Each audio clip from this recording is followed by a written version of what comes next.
welcome here to Wake Up Call with Dan Tortora, where sports truly meets that thing called life. We appreciate you being here with us every Monday through Friday between 9 a.m. and 11 a.m. Eastern Time, and happy to be here with you inside of the Great Lakes Honda City Studios here on Wake Up Call with Dan Tortora. And as you're here with us on Wake Up Call with Dan Tortora, you're up and down the East Coast, the Midwest, the West Coast, and all around the globe with us on youtube.com/wakeupcalldt, facebook.com/wakeupcalldt, and on wakeupcalldt.podbean.com.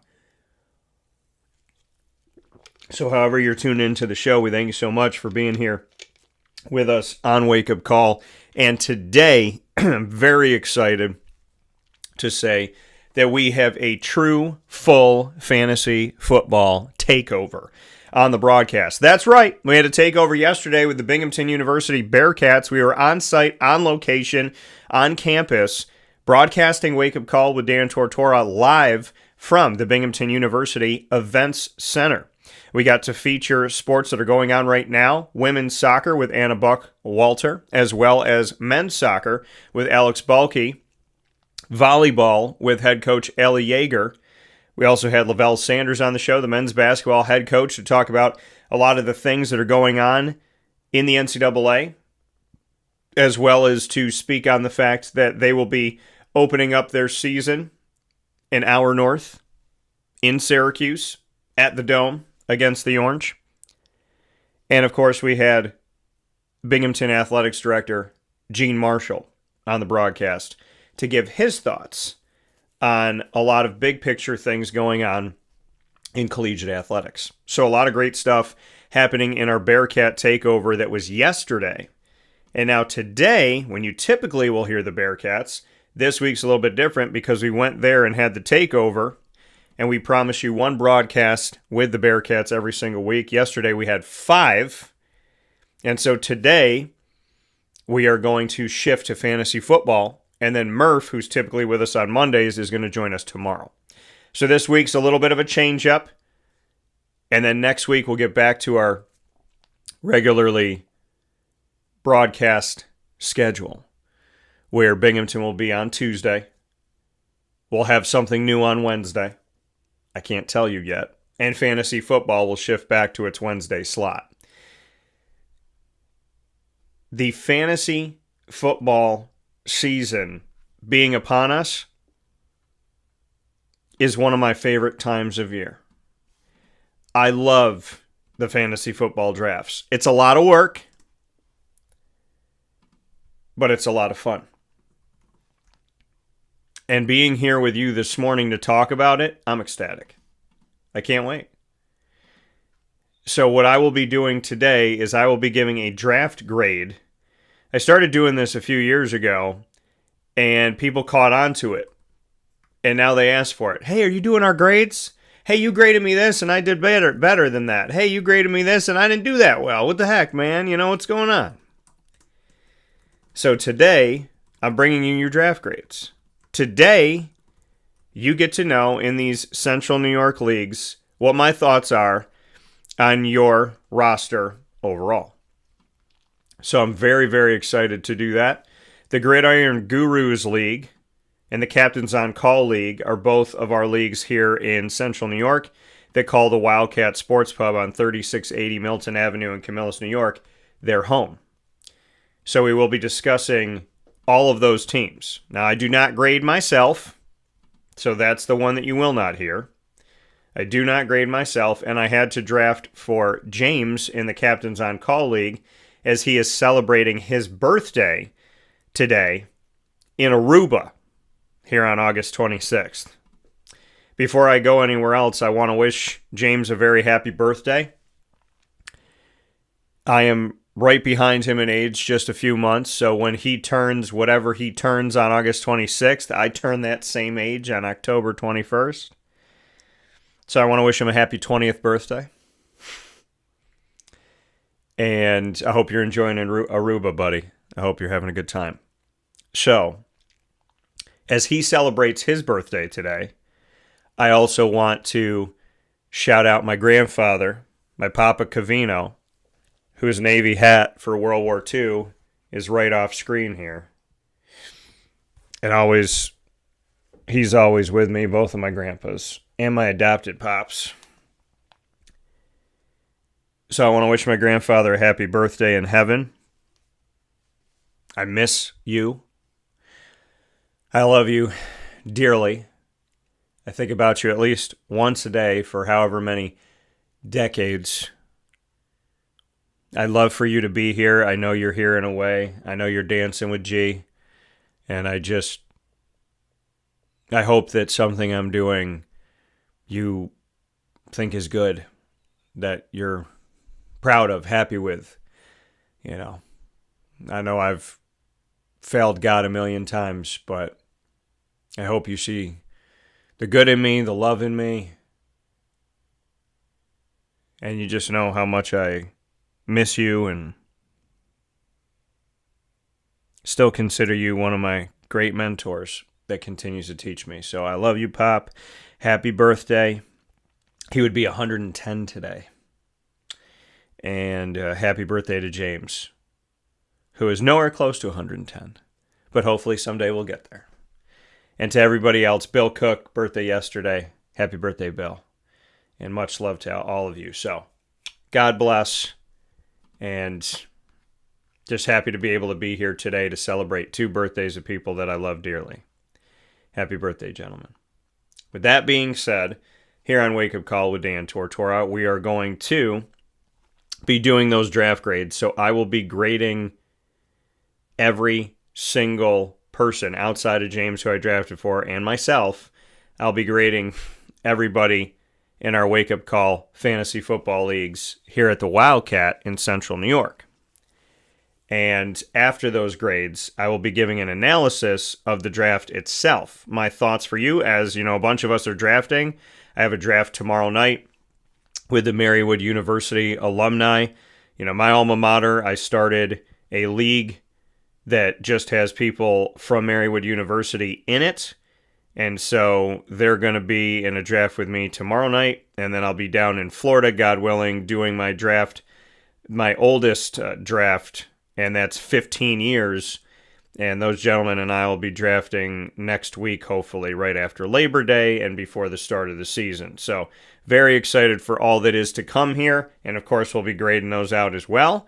So we'll be doing an analysis of what I've taken away from drafting twice in the last weekend here and being in a 12-team league and a 14-team league, deep leagues. I can give you my thoughts and my takeaways on what these drafts have been like and maybe some advice for you as you get set for your upcoming draft. So always happy to help you, always happy to give you my take, and always happy to be here with you. So with that being said, let's jump into those draft grades, and then we'll, of course, get into the ingredients to success, proudly presented by Avicolli at the end of today's show, which is fantasy football style today.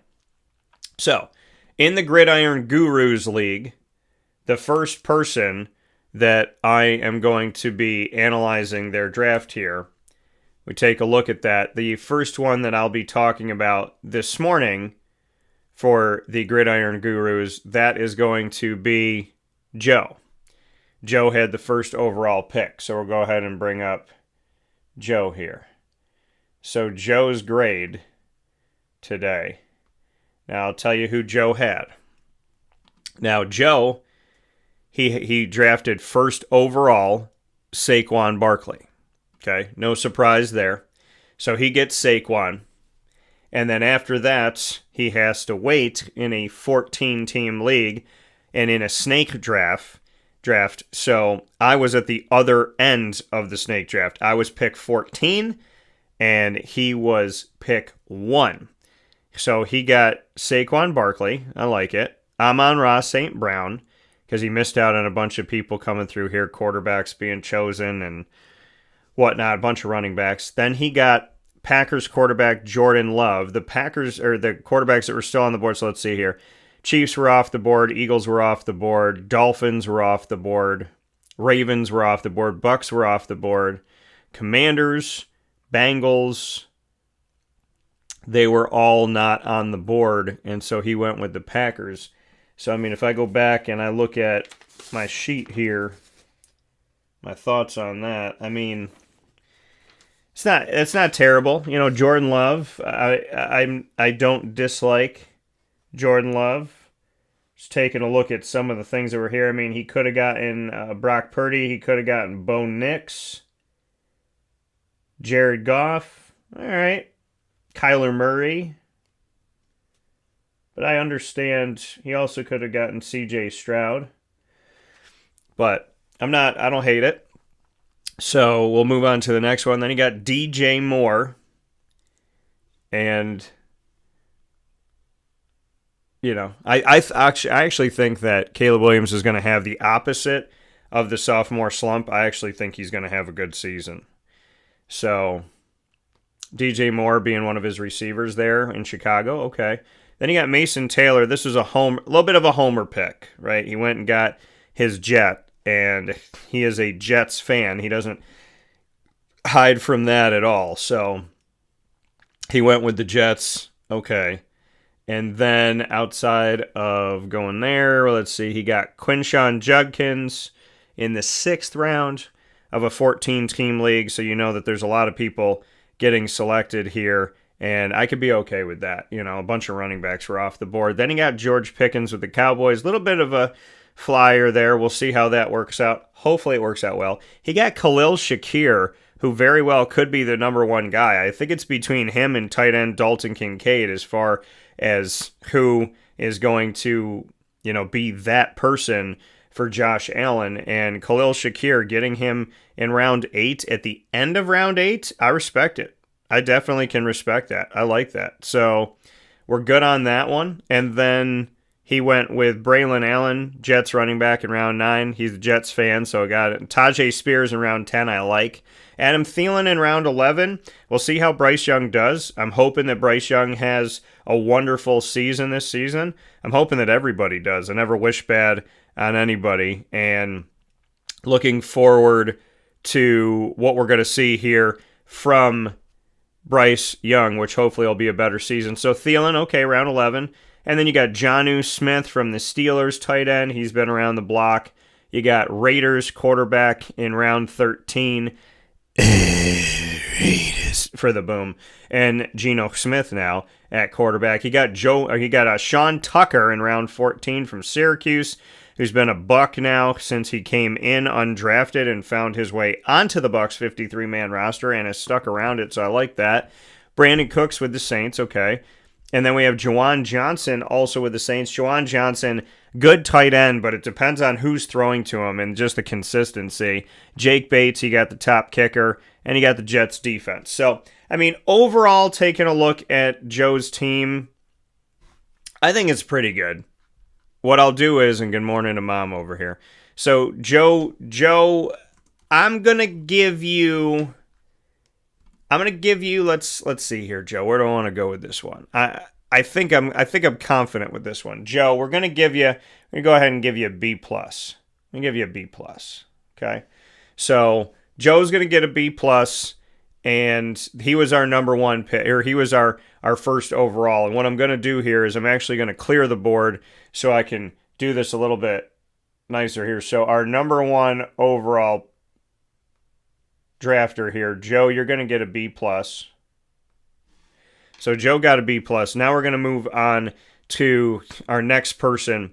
And the next person that we have here that drafted in the Gridiron Gurus League is Miss Erin Robert. So Erin Roberts here, she took Pat Mahomes in the second overall pick. And just to kind of let you know how these drafts are different, the Gridiron Gurus League for Wake Up Calls Fantasy Football at the Wildcat, Erin drafts Pat Mahomes second overall. The next day in the Captains on Call League, I didn't draft Pat Mahomes until the 3rd round.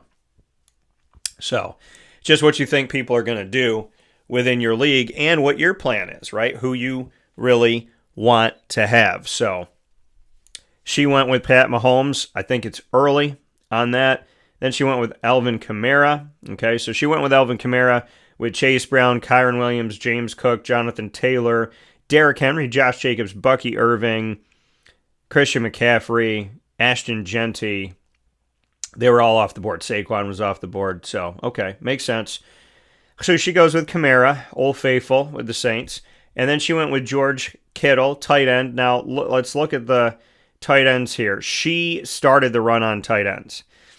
So, to a certain extent, she started that tight end thought. And that's one of the things about the drafts, and I always like to bring this up to people, is once somebody drafts a position that hasn't been drafted yet, do you jump on it and do you go right after that position, right? So like if no one's taken a tight end and then all of a sudden somebody takes a tight end, do you now shift your focus to tight end and just go after getting a tight end, and then does the rest of the league just get stuck on the tight end in fear that they're going to miss out on a good tight end if they don't go after it in that moment? So do you stay the course of, hey, there's a bunch of good running backs out here still, or I need to get my second wide receiver, or do you shift because that position that hadn't been chosen has now been chosen?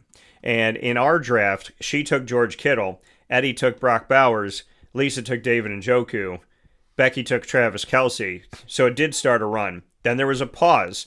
And then at the start of round 4, right after that round 3, I took Sam Laporta, then TJ Hawkinson was picked, then Isaiah Pacheco, running back, then back to tight end, Trey McBride, Evan Engram, Mark Andrews, all picked. So Aaron did open the door, but the floodgates did not essentially happen fully.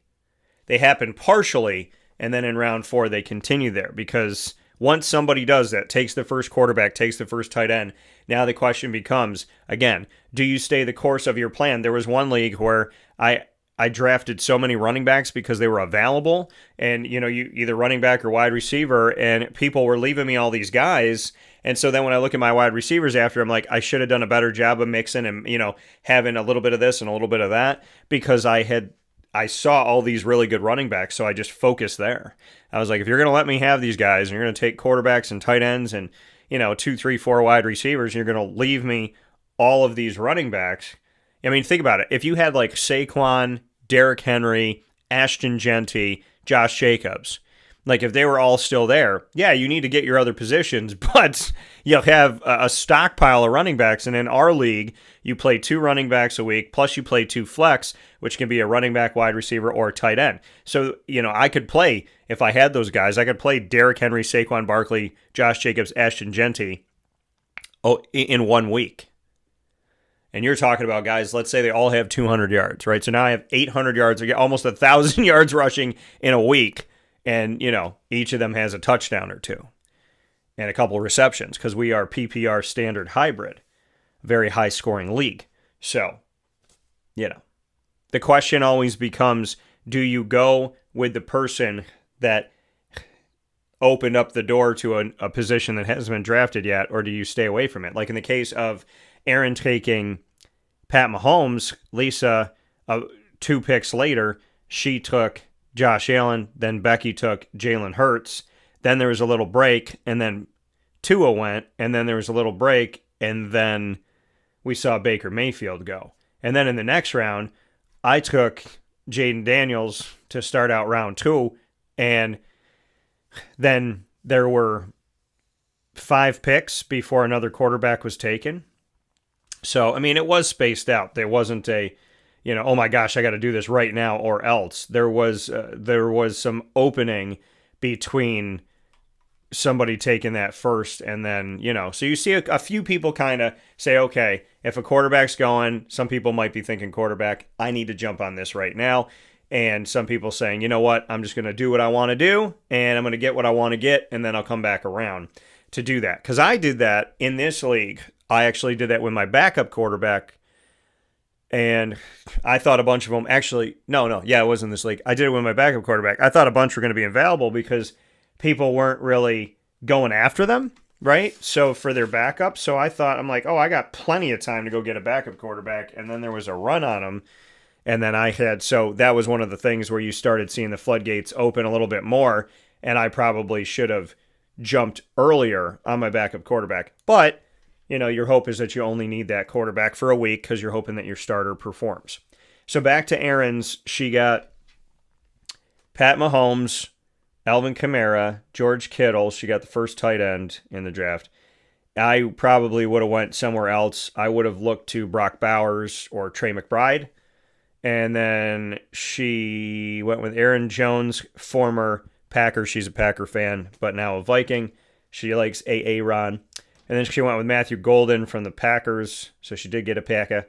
Deebo Samuel Sr., who's now a Commander in round 6. And then Aaron went with Javonte Williams with the Cowboys. They got a bunch of guys in the backfield that probably would have stayed away from that. That was round 7. And then Jordan Addison in round 8. I like that. I don't know why he keeps falling down drafts. Jordan Reed, wide receiver for the Packers. Then she got Caleb Williams. I like that. Round 10. Your backup quarterback to Pat Mahomes. I do like that a lot. Jaden Blue. She got the handcuff there for Javonte Williams. Smart. Tyler Algier in round 12. I like it. Rashad Bateman in round 13. We'll see how he shakes out. Hoping big things for him. But, we haven't seen a ton from Rashad Bateman. If you go back and look at Bateman by the numbers, and he is a wide receiver for the Baltimore Ravens, if you go back and look at Rashad Bateman, his seasons in the NFL, 515 yards, 285 in only 7 games played, then 367 in 16 games, and then 756 last year in 17 games. But he did have 9 touchdowns last year, which was more than double his output of the first 3 years combined. He had 4 touchdowns in his first 3 seasons in the NFL receiving. He had 9 last year. So he is on the uptick, and we'll see if there's more consistency on that side of it. And so we'll definitely take a look at this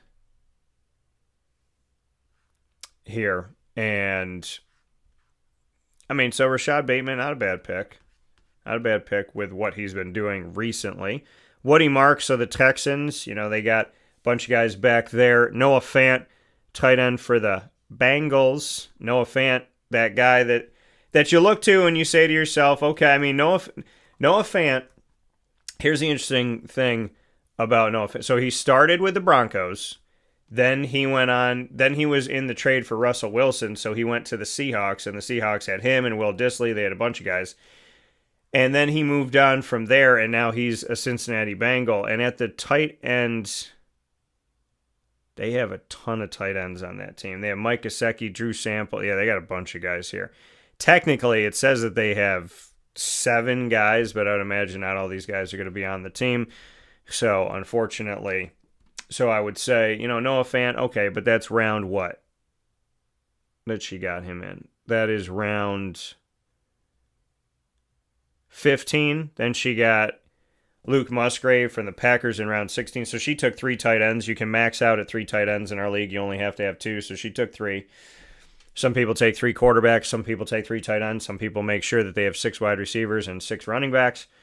So she got Harrison Butker from the Chiefs, kicker. And she got the Cardinals defense. All right. So, I don't hate it. I think Aaron got some good stuff. I don't think she needed to get a 3rd tight end. I will say that. I know she got some former Packers and current Packers. I'm going to give Aaron a solid B. So Aaron was our 2nd pick here. I'm going to go ahead and give Aaron a B. And then we look to, and I want to make sure we get to everybody here because I know I'm taking some time here. So I'm going to analyze and go through the whole thing, but I will also make sure that, we're getting this all set up here so everybody gets a shake. So Eddie got Jamar Chase and Kyron Williams. Okay, I like those 2. Brock Bowers, love it. Eddie got Terry McLaurin in round 4. Smart. 49ers quarterback Brock Bowers is his starting quarterback. Tyrone Tracy Jr., who they said might be in that running back world, but also wide receiver world. So that'll be interesting to see. And, okay. So that's definitely something to look at here. I do like his pick so far. Austin Eckler in round 7. Okay, Old Faithful. Michael Pittman Jr. We'll see who's going to get the ball to him. Brandon Ayuk in round 9. That guy has fallen in both of the drafts that we've had. So that's sad to see. So in round 9, we got that. And then I'm going to go ahead and take a look at, let's see here. So then he got the Jets quarterback, okay, to back up Brock Purdy. He got Justin Fields. Then he got Hollywood Brown in round 11 for the Chiefs. Blake Corum in round 12. I like it. Cade Otton starting Bucs tight end in round 13. Then he got Ollie Gordon II, running back for the Dolphins. We'll see how that shakes out there in that backfield. They had a bunch of guys ranked in the top 70 at running back for the Dolphins. Deontay Johnson, wide receiver now for the Browns, formerly of the Steelers. Then you got Isaiah Davis, running back for the Jets, and his kicker Cameron Dicker of the Chargers and Seahawks defense. I gotta give Eddie here, and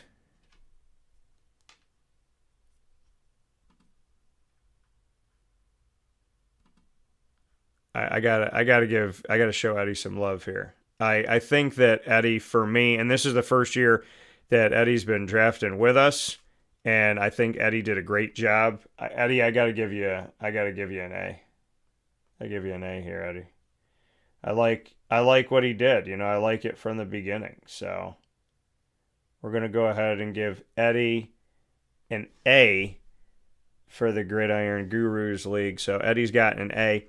And then going down the line, we're going to go to our 4th pick, and our 4th pick was Lisa. So Lisa has been a champion within these last 3 years. Lisa got Josh Allen. She's a Browns fan, by the way. Got Josh Allen after Pat Mahomes was taking 2 picks before, so I understand why she did it. Chase Brown, okay, she was in the latter part of the 2nd round, so I get that. Then she got David Njoku, one of the top tight ends in round 3, who's had a resurgence. Travion Henderson, running back of the Patriots. Rookie running back, just won a championship with Ohio State in the first ever 12-team college football playoff.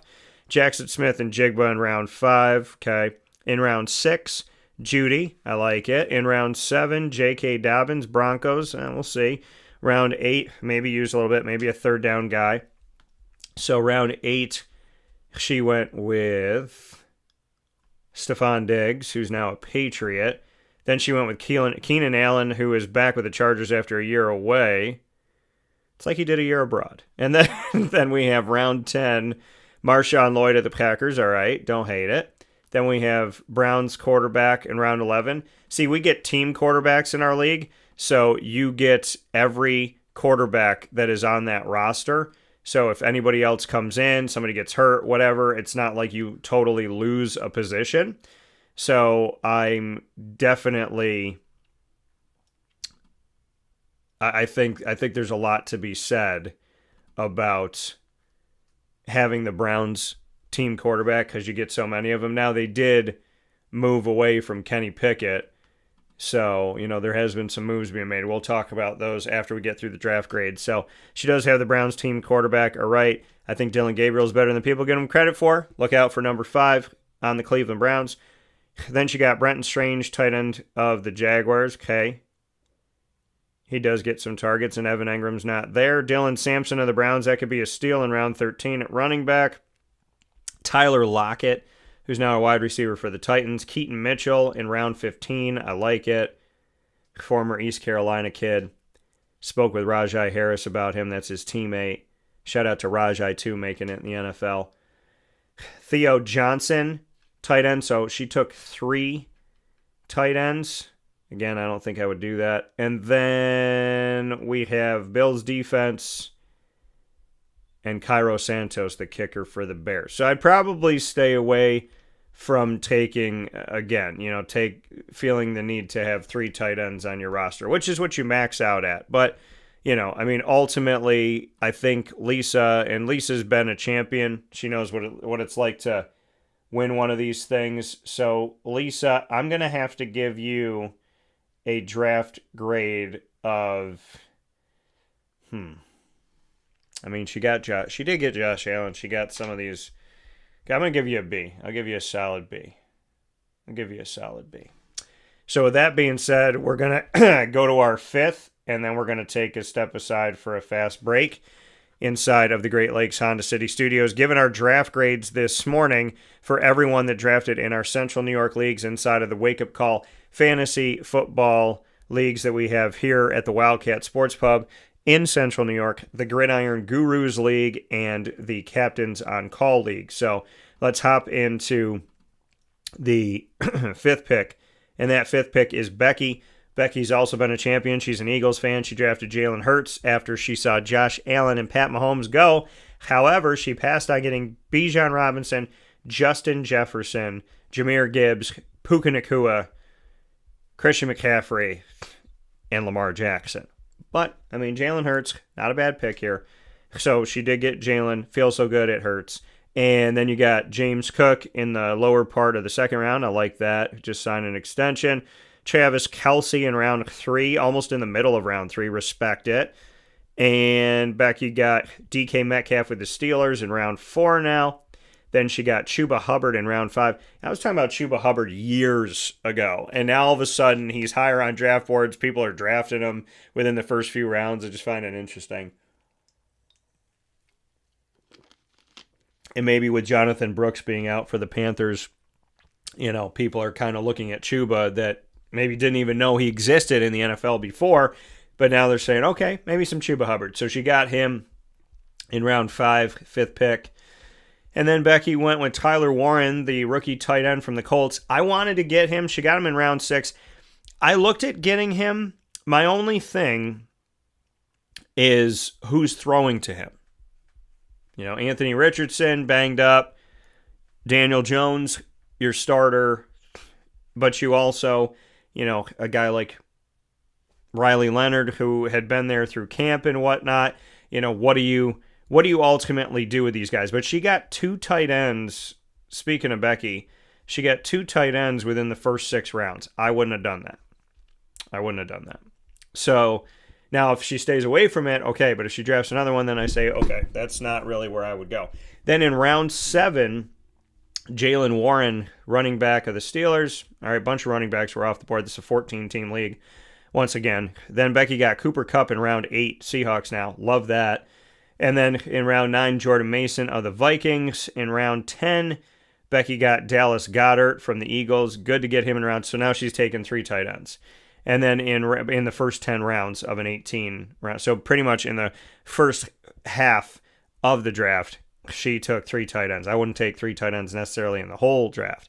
Then she got Drake May in round 11. I love that pick. And then Becky went with Marvin Mims Jr. We'll see how he does. I know he's got a lot of autographed cards out there. Then she went with Jalen Wright of the Dolphins, running back in round 13. Okay. Then Becky went Josh Palmer, wide receiver of the Bills now. Then she went with Pat Field. Oh, she can't do that. She took four tight ends. We're going to have to fix that. She can't take 4. I didn't even see that here. So we actually have to address that. She's going to have to get somebody in free agency. And then she went with Adonai Mitchell, wide receiver of the Colts. And then her kicker, Tyler Bass of the Bills and Patriots defense. So, I mean, ultimately, there was a lot. Oh, Becky said, be kind. I'm listening. Becky, you got 4 tight ends, so we got to change that. I'm inputting the league today, so we're going to have to change that, Becky. Becky said, be kind. She's listening. Perfect timing, Becky. I give you an A. No, I'm kidding. So Becky, I'm going to give you in this draft, I'm going to give you a little B-. I'm going to get a little B- today. But you are a champion, so we'll see how it goes here. We will take a step aside for a fast break on Wake Up Call with Dan Tortora inside the Great Lakes Honda City Studios. When we come back, we'll continue to give our draft grades for the Gridiron Gurus and then Captains on Call. It's fantasy draft day grading. I am now going back to our drafts we did over the weekend and giving a grade for everybody in Central and Upstate New York. Just remember, I love you dearly. Hi, this is is Amy from Mother's Cupboard, home of the whole frittata. We are open daily 6 a.m. to 1:30 p.m. For takeout orders, call 315-432-0942 and tune in to Wake Up Call with Dan Tortora for our monthly food challenge and try our Wake Up Call signature menu item available 7 days a week. Here at Mother's Cupboard, we are Central New York, and it's our honor to serve you. Ma and Pa's Kettle Corn and Popcorn Factory remind us that every day is worth celebrating at 201 7th North Street in Liverpool, New York. Open Monday through Saturday in-store and always online at maandpaspopcorn.com. Serving our Central New York community and beyond, order anywhere, anytime at maandpaspopcorn.com. Stop in to get a tin at Ma and Pa's on 201 7th North Street in Liverpool, New York to get your half-price refills for the rest of your life. Come to Ma and Pa's for your holiday gift giving for family, friends, employees, and clients. And remember, for fundraising and events, to call 315-450-6272. That's 315-450-6272. Ma and Pa's Kettle Corn and Popcorn Factory. How corny are you?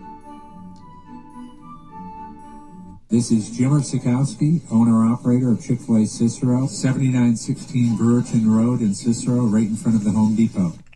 I had a deep feeling that God wanted me to do something bigger with my life and to help people, help others. He kept putting Chick-fil-A in my life, and I realized as I was going through the franchise selection process that positively impacting the lives of others was really core to what we do here at Chick-fil-A.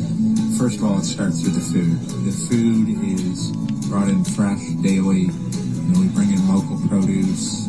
We prepare to order in the kitchen. We hand bread our chicken. We hand spin them milkshakes. It's great food. It doesn't taste like fast food. I think the second thing is the way people feel when they come in a Chick-fil-A restaurant. It's different. We try to treat people with intentional kindness here, which is very different and deeper than good customer service. And so I think it feels remarkable for most people to come in a Chick-fil-A restaurant. And then lastly, the impact that we try to have in the community is very different. It's a big part of the expectation of every operator of a Chick-fil-A restaurant is that they're actively engaged in their community, they're a leader in the community, and they're making a difference. When they realize that what we're striving to do is to shine a little light in their life, that's a very, very different experience than you will have in any other quick service restaurant. And it's that remarkable experience that I think people will emotionally connect with.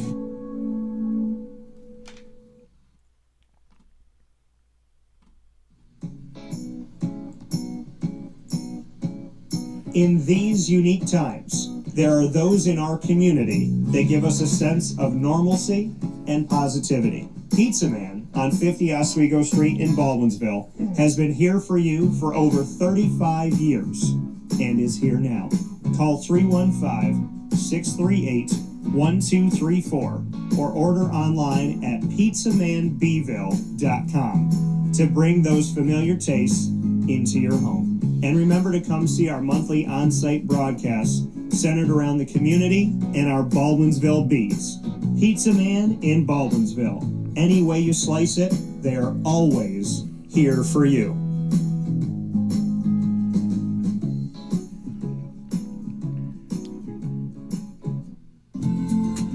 Looking for your next ride? Look no further than Great Lakes Honda City, located on 7140 Henry Clay Boulevard in Liverpool, New York. Serving our community for decades, their new and pre-owned vast array of vehicles are available to you Monday through Saturday on site. To search from home, shop at GreatLakesHondaCity.com. Call 315-365-5576 to set up an appointment. That's 315-365-5576 for Great Lakes Honda City, 7140 Henry Clay Boulevard in Liverpool, New York. Great cars, great people, Great Lakes. All right, you need to come out here and get yourself the Brooklyn Pickle. I was talking about this with one of my buddies. I was like, yo, there's no better sandwich in the state of New York than the Brooklyn Pickle. And now that I found out that they're going down to North Carolina, We are taking over your taste buds everywhere you are, wherever you're going to be. You need to get yourself out to the Brooklyn Pickle Pinehurst. You just realized that you found yourself the best sandwich shop that you're ever going to have. This is a glorious moment. It's a blessing to your community. You're welcome. Brooklyn in the house, baby. Go over to the Brooklyn Pickle. You already know what it is. You heard the man. Head to Brooklyn Pickle Pinehurst on 1788 Old Morgantown Road in Southern Pines, North Carolina.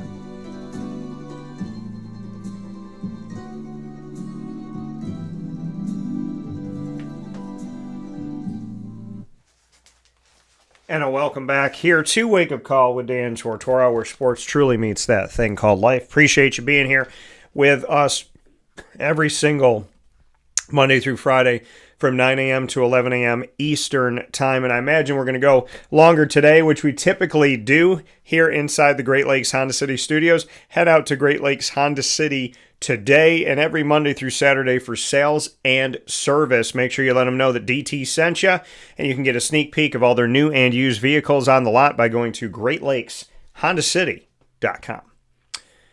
We're doing our draft grades here for the Gridiron Gurus. Joe, who had the first overall pick in a 14-team league, the biggest we've ever had for the Gridiron Gurus, he got a B+. Aaron, second pick, got a B. Third pick, Eddie got an A. Fourth pick, Lisa got a B. Fifth pick, Becky got a B-. Now we're going to the sixth pick of this league, and that pick number 6 goes to Brandon. And Brandon here, Brandon's a newcomer to the league, so shout out to Brandon. We're going to go ahead and put Brandon in here for the 6th pick.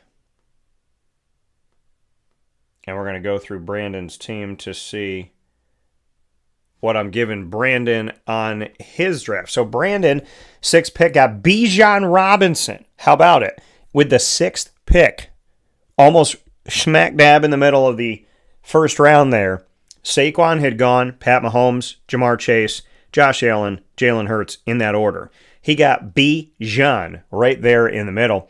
Then he turned around in the second round and got CeeDee Lamb there in the bottom half of the second round. Nice pickup. In round 3, he went with Malik Neighbors. Love it. Devontae Adams. So he got running back, and then he went receiver. And again, like I was talking about before, if they're there, why would you pass up, right? You may want to balance out running back and wide receiver, but if they're all there for you and you're getting what you want, why not go with it? Devontae Adams, round 4, who is now a Ram. In round 5, he went back to running back James Conner. That's your second running back, round 5. I like it. That's a starter in round 5 in a 14-team league. So I'm feeling it. Round 6, we got Broncos team Bo Nix in round 6. I like it, and it rhymes. A little Dr. Seuss for you this morning. Then he got Travis Etienne in round 7. In round 8, Brandon went with Jacoby Myers of the... Sorry, I have something in my throat. One more time. Raiders. And so we look at round 9. Keon Coleman in round 9. I'm loving it. Then he got Kyle Pitts. That's his first tight end, right? Yeah, that's his first tight end. And he got him in round 9. I don't hate it. I hate it at all. Because that, when tight ends go, and like I said, when there starts to be a flood of tight ends, and you're like, oh, I got to get one. Because if I don't get one, where am I going to be at? But I will say last year there was like 5 or 6 tight ends, and then after that it was like, what am I going to do? This year I feel like there's more opportunity to, grab a tight end that's not, there's not necessarily just 5 tight ends. I think there's more guys this year that can make an impact fantasy-wise, so I do like that. And so he got Kyle Pitts in round 10. Love it. I like not only the players that he's getting, but I like how strategically he was successful this. He gets Trevor Lawrence in round 11, who drops in a bunch of drafts. And then he got Darren Waller, so he did pick up another tight end in close proximity. And then Raheem Mostert, who's a running back for the, one more time, Raiders. And then we got the round 14, DeAndre Hopkins, D-Hop, round 14, Ravens. Again, timing of the pick. And I'm looking at this thinking to myself, were we drafting with this guy? Because it seems like he was getting a bunch of good stuff here. So Jaleel McLaughlin, running back Broncos in round 15. And then Kyle Juszczyk, the fullback of the Niners, who sometimes gets involved in the passing and rushing game. And then you got Broncos defense and Tyler Loop, the new kicker for the Ravens. Brandon did a good job, man. I like it. He was pick 6, but he's getting an A. How about that? Because who he got and when he got them, just it's almost like he was pickpocketing from other people. So I definitely respect his draft for sure. Going to give him some love on that. Now we're going to go to 7, Rich. Now Rich is also new to the draft. Came in with Brandon. He got Justin Jefferson right in the middle of the 14-team league, first round. Smart. Got Justin Jefferson. He got Jonathan Taylor. So he's drafted in the middle all the way through. Justin Jefferson, Jonathan Taylor, A.J. Brown.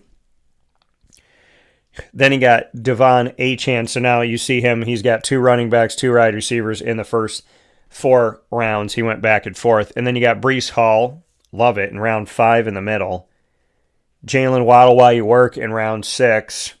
Middle of round 7, Devontae Smith. I have no idea why this guy fell. He fell to me the next day.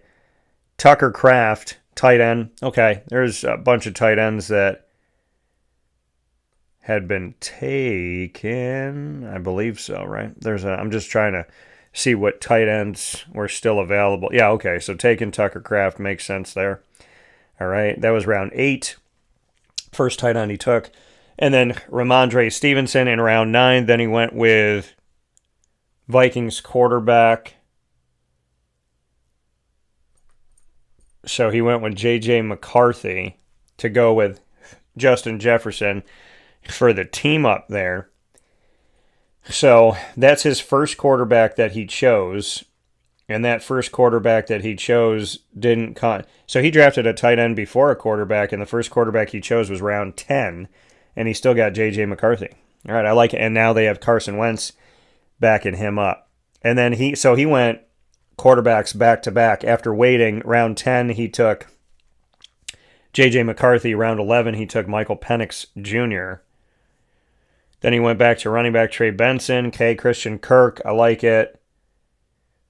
In round 13. And then Luther Burden, the third wide receiver for the Bears. We'll see how that all works out, who's going to make a name for themselves there. Isaac Guarendo for the running backs, or for the Niners, and he filled in for some moments last year, so we'll see what that looks like. Quentin Johnston of the Chargers, okay, and that's in round 16, so that's the last wide receiver he took.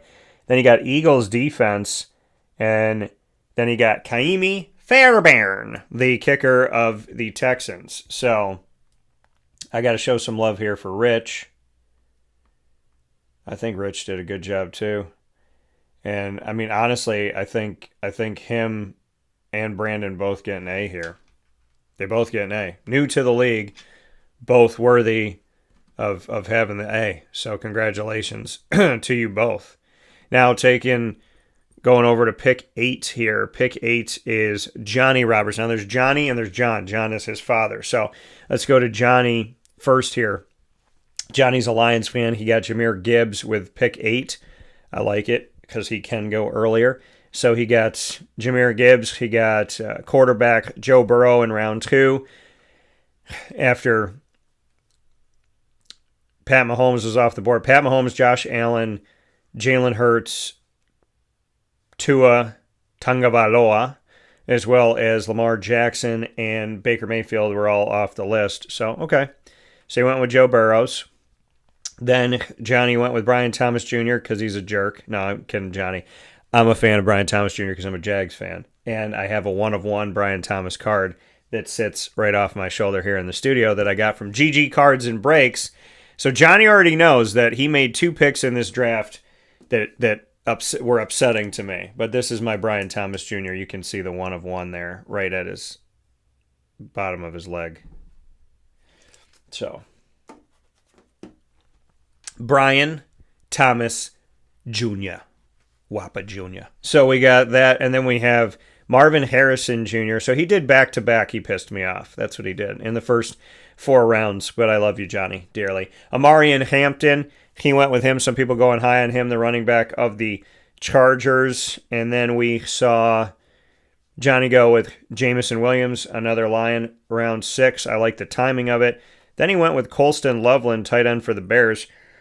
Rookie tight end for the Bears. So that's his first tight end that he decided to go with. So he got his first tight end, Johnny did, in round 7. Okay, so I like it. Smart. Then he got Teteroa McMillan. I'm happy some people are high on him like I am. Wide receiver, Panthers, rookie. Just crazy phenom for Arizona in college. And then I think I got his autographed card and I sold it already. Then we have Roma Dunze that he got in round 9. Loving Johnny's picks here. Loving his wide receivers, too. Then he got Kyler Murray to help out with Marvin Harrison Jr. Then he got Ja'Cory Krosky-Merritt, the running back for the Commanders. Commanders felt good enough to get rid of Brian Robinson Jr. So Ja'Cory in round 11, that's a good pick. Romeo Doubs from the Packers in round 12, okay, wide receiver. And then he went with Dalton Schultz as a backup tight end for the Texans. Then he went with Will Shipley, running back for the Eagles in round 14.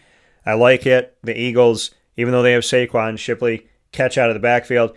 I feel like Shipley in some night primetime game, Sunday night, Monday night, is going to get himself into the end zone from Clemson. So I like that pick, especially in round 14. Kenneth Gainwell, who is now with the Steelers, went from one part of Pennsylvania to the other, from Philly to Pitts. So I like that. And then he went with Michael Mayer, tight end for the Raiders. And he did that in round 16. Again, I don't think you need 3 tight ends, but he got 3 good ones, right? 3 starters. So good on Johnny for that.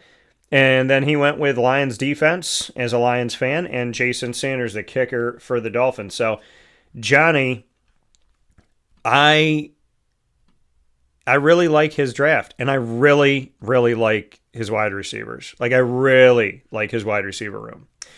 So I want to just go back here and take a look at his running back room. So you got Gibbsy, and because his wide receiver is so strong. So Gibbs, Hampton, okay.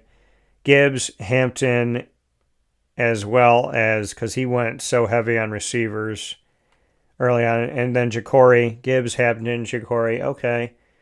So 2, let's see what they do. 1 who's definitely proven himself in fantasy, and then Shipley.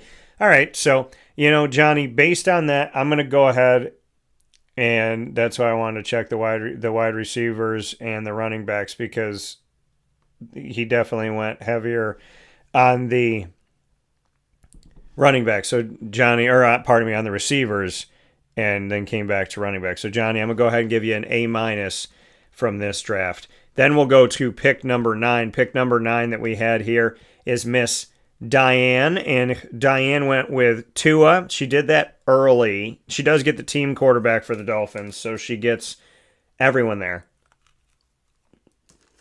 But hopefully she won't need him, because the team is better with Tua, and the world's a better place when Tua is healthy. So let's hope he stays that way. God bless. In Jesus' most precious name, we pray. So she goes with Tua really early. Puka was still there. Lamar Jackson, Christian McCaffrey, Baker Mayfield, Ashton Genty, Jaden Daniels, Nico Collins, Bucky Irving. Those guys were all there for the taking. Derrick Henry's still there, too. So that was early for me. And to take a quarterback. Tyreek Hill. So she got the link up in the first 2 rounds. Then Diane went Mike Evans. Dude's a 1,000-yard receiving machine. Then she went tight end in round number 4. Mark Andrews. I get it, because that's where there was a run, like I said, round 3. And then round 4, there was more. So she went and got Mark Andrews. I respect that because of the timing. Then she got David Montgomery. Good pick here. Round 5, running back for the Lions. Arguably the best tandem in fantasy in the backfield. Jahmyr Gibbs and David Montgomery. And then Diane went with Joe Mixon. Okay. Not bad. Round 6. Round 7, Chris Godwin. So she got the 2 Bucs receivers. Then she got Nick Chubb in round 8. So she got Joe Mixon and Nick Chubb from the same backfield. So she has the handcuff there for the Texans. But she did that early. I don't know if I would have done that. Round 9, she went with Zach Feels So Good at Ertz. And so, yeah. I'm going back here and just taking a look because she has 2 tight ends now at this point in the draft. She has Mark Andrews and Zach Ertz. And she got them both in the first 8 rounds. I'm sorry, 9 rounds. Okay. I wouldn't have done that. I wouldn't have gone with 2 in the first 9 rounds. And then, but it was a 14-team league, so it does adjust a little bit. Rashid Shaheed, wide receiver of the Saints in round 10. Okay. Ray Davis of the Bills, round 11. Backup running back. He'll get some time out there. Cedric Tillman, wide receiver for the Browns. Question mark what he's going to be. Bryce Young, quarterback, to back up Tua. I don't like her quarterback situation here. DJ Giddens, running back for the Colts. Okay, he'll probably see some action, I would anticipate. Clyde Edwards-Helaire of the Saints. Now with the Saints, and so that'll be interesting with Alvin Kamara. I would imagine they're going to use 2 guys because Mark Ingram II used to be another guy that they utilized with Kamara. Darius Slayton, wide receiver of the Giants in round 16. That's not bad at all. So, okay, Diane. And then we have Texans defense and Chase McLaughlin, the Bucs kicker. So, Diane, don't be mad at me. I'm going to have to give you a C+. So, I give Diane a C+ on this. Pick 10 in the Gridiron Gurus League was John Roberts. He took Puka Nacua. Then he took Derrick Henry. I let Derrick Henry fall to him. That's my fault. I let Derrick Henry fall out of the first round. So that was on me. That was just me not paying attention to what was right in front of my face. So good on John Roberts for taking advantage of that. And then he went with Rams quarterback. He is a Rams fan, so he went with Matty Stafford. So you got Matt Stafford, Derrick Henry, Puka Nacua, and so you got Matty to Puka. You have that link up in the first 3 rounds. Okay, I like it. Then he went Evan Engram, tight end of the Broncos. People high on him, which I love. I don't feel like they respected him in Jacksonville, and they definitely didn't respect him his last few moments with the Giants, but I feel like now people are like, oh, hey, this Evan Engram guy's pretty good, which he's been good. And then he took a Lions quarterback. So he went in round 3, he took Rams quarterback. Round 5, he took the Lions quarterback. So he took the quarterbacks that swapped. Jared Goff going to Detroit from the LA Rams, and then Matty Stafford Jared Goff going from the Rams to Detroit, and then Matt Stafford going from Detroit to the Rams. And so he took them both in the first 5 rounds. I would not have done that. Calvin Ridley, wide receiver of the Titans. At the time, Jerry Jeudy still available. Debo, Tyrone Tracy. So, okay, I mean, not bad. That was round 6. Jameson Williams was still available, too. And Jalen Waddle. And Bo Nix, who I would have taken before I took Matty Stafford, probably. So, little interesting there. Decision he took. So,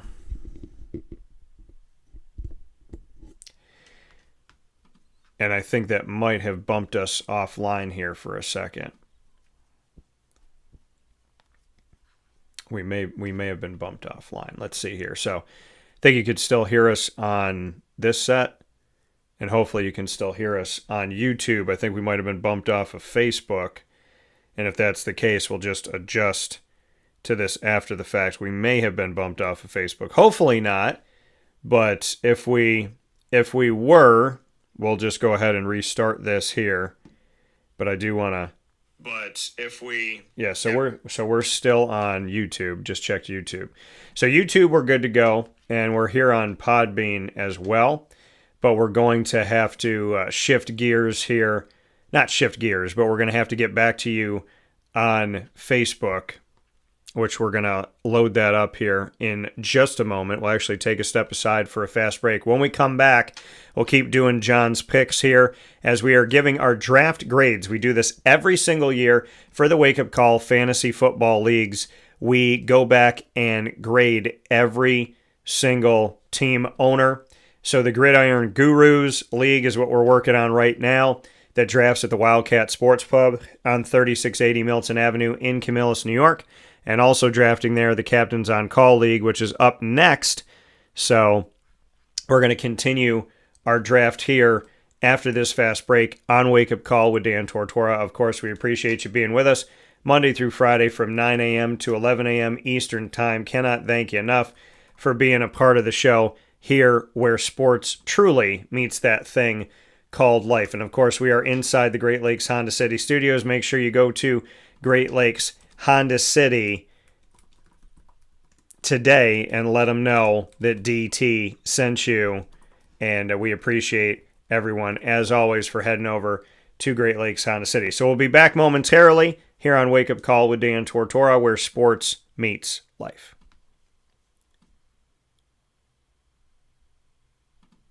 Avicolli's restaurant, located on 7839 Oswego Road in Liverpool, New York, has been serving our community for decades. Your place to go for home cooking on the corner of Route 57 and Wetzel Road is just minutes from Liverpool High School. And every single month, Wake Up Call with Dan Tortora is on site, on location, with Liverpool sports, student athletes, coaches, and administration telling their stories throughout the year. We look forward to seeing you on site at Avicolli's for their casual pizza side, their fine dining, as well as their bar. And of course, you can order online at myavicollis.com. That's myavicollis.com. For takeout, delivery, and catering, call 315-622-5100. That's 315-622-5100. Come on into the neighborhood spot, Avicolli's, open 7 days a week in Liverpool, New York.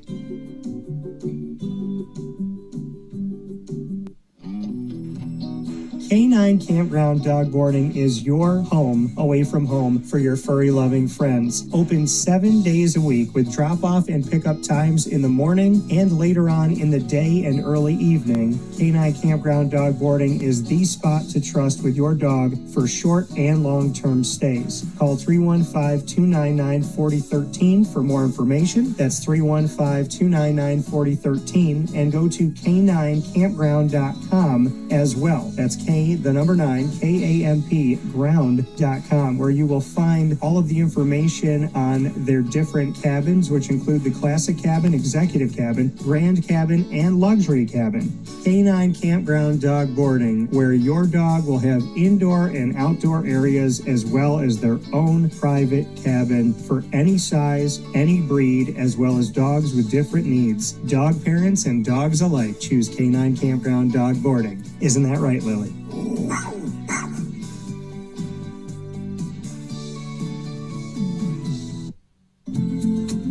Looking for your next ride? Look no further than Great Lakes Honda City, located on 7140 Henry Clay Boulevard in Liverpool, New York. Serving our community for decades, their new and pre-owned vast array of vehicles are available to you Monday through Saturday on site. To search from home, shop at GreatLakesHondaCity.com. Call 315-365-5576 to set up an appointment. That's 315-365-5576 for Great Lakes Honda City, 7140 Henry Clay Boulevard in Liverpool, New York. Great cars, great people, Great Lakes.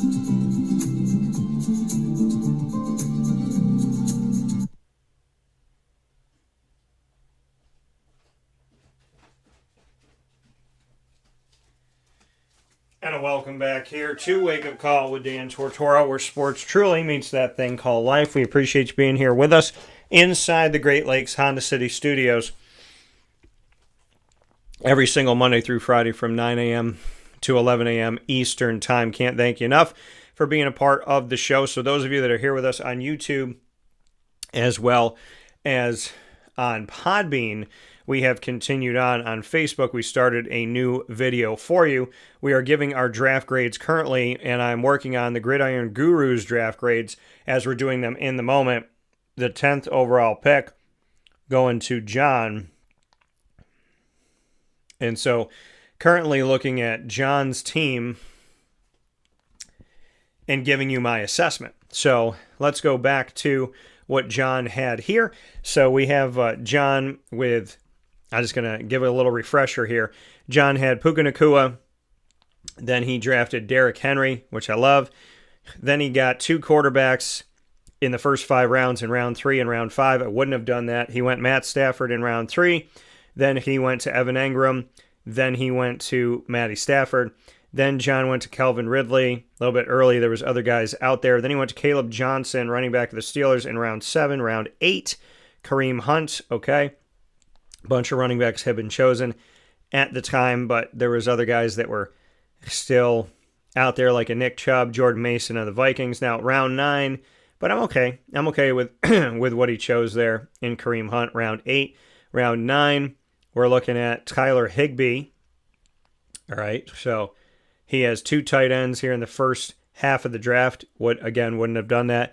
Then Jerome Ford, running back of the Browns in round 10, fell all the way down there. So good on him for getting that.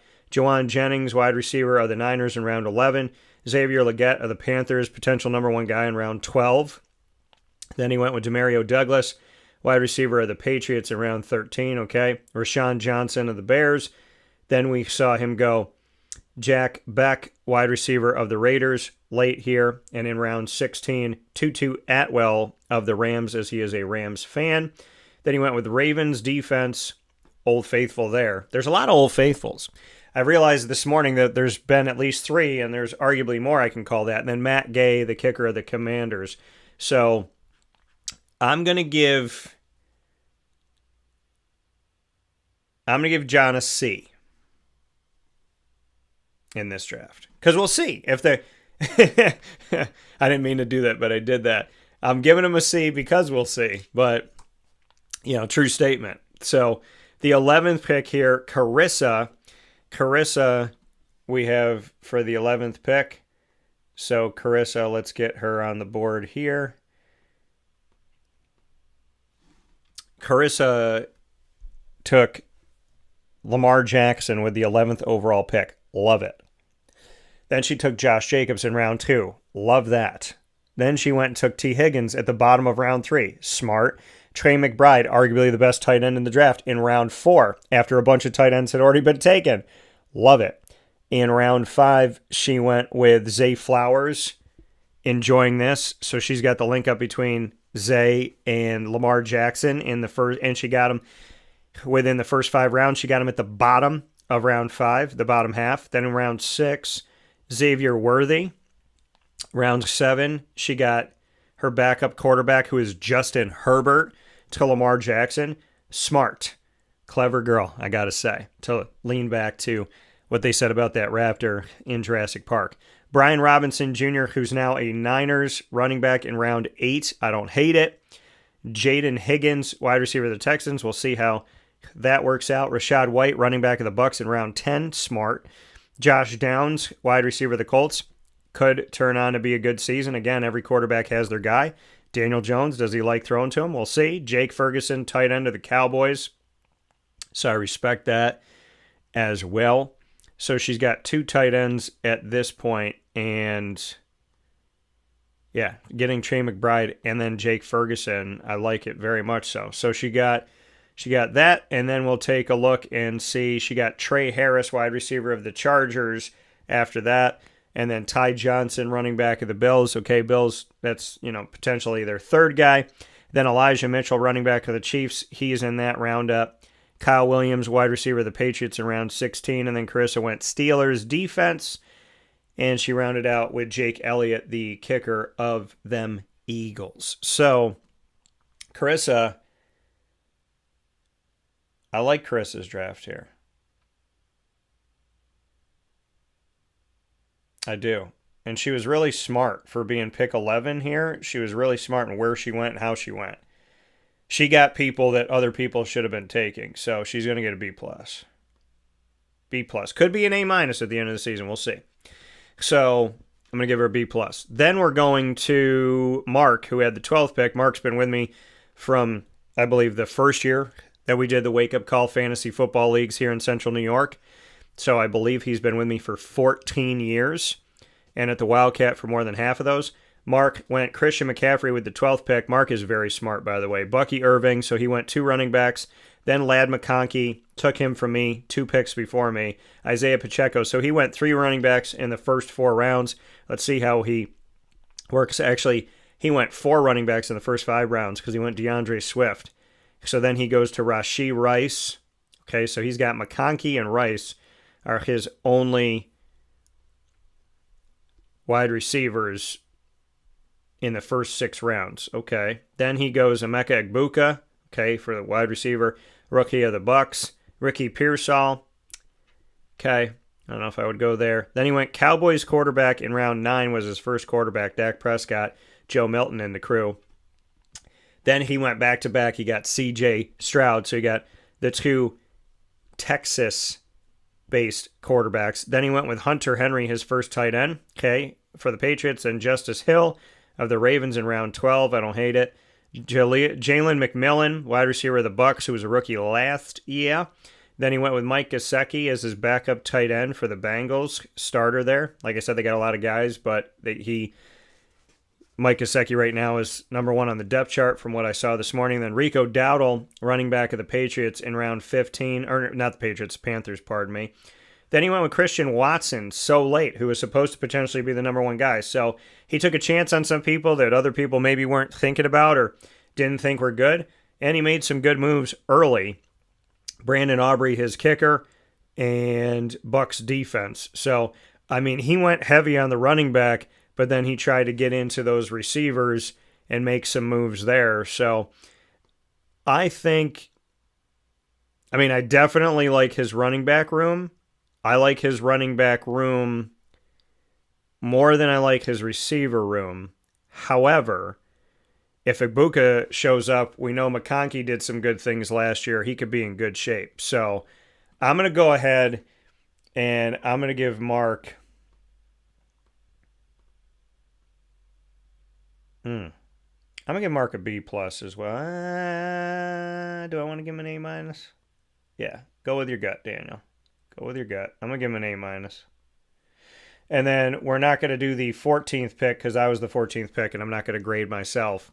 So I leave that up to somebody else. I don't think it's fair to... I mean, I would be impartial and I would tell you where I went wrong. I already told you I let Derrick Henry go by me, but I don't grade myself here on the show.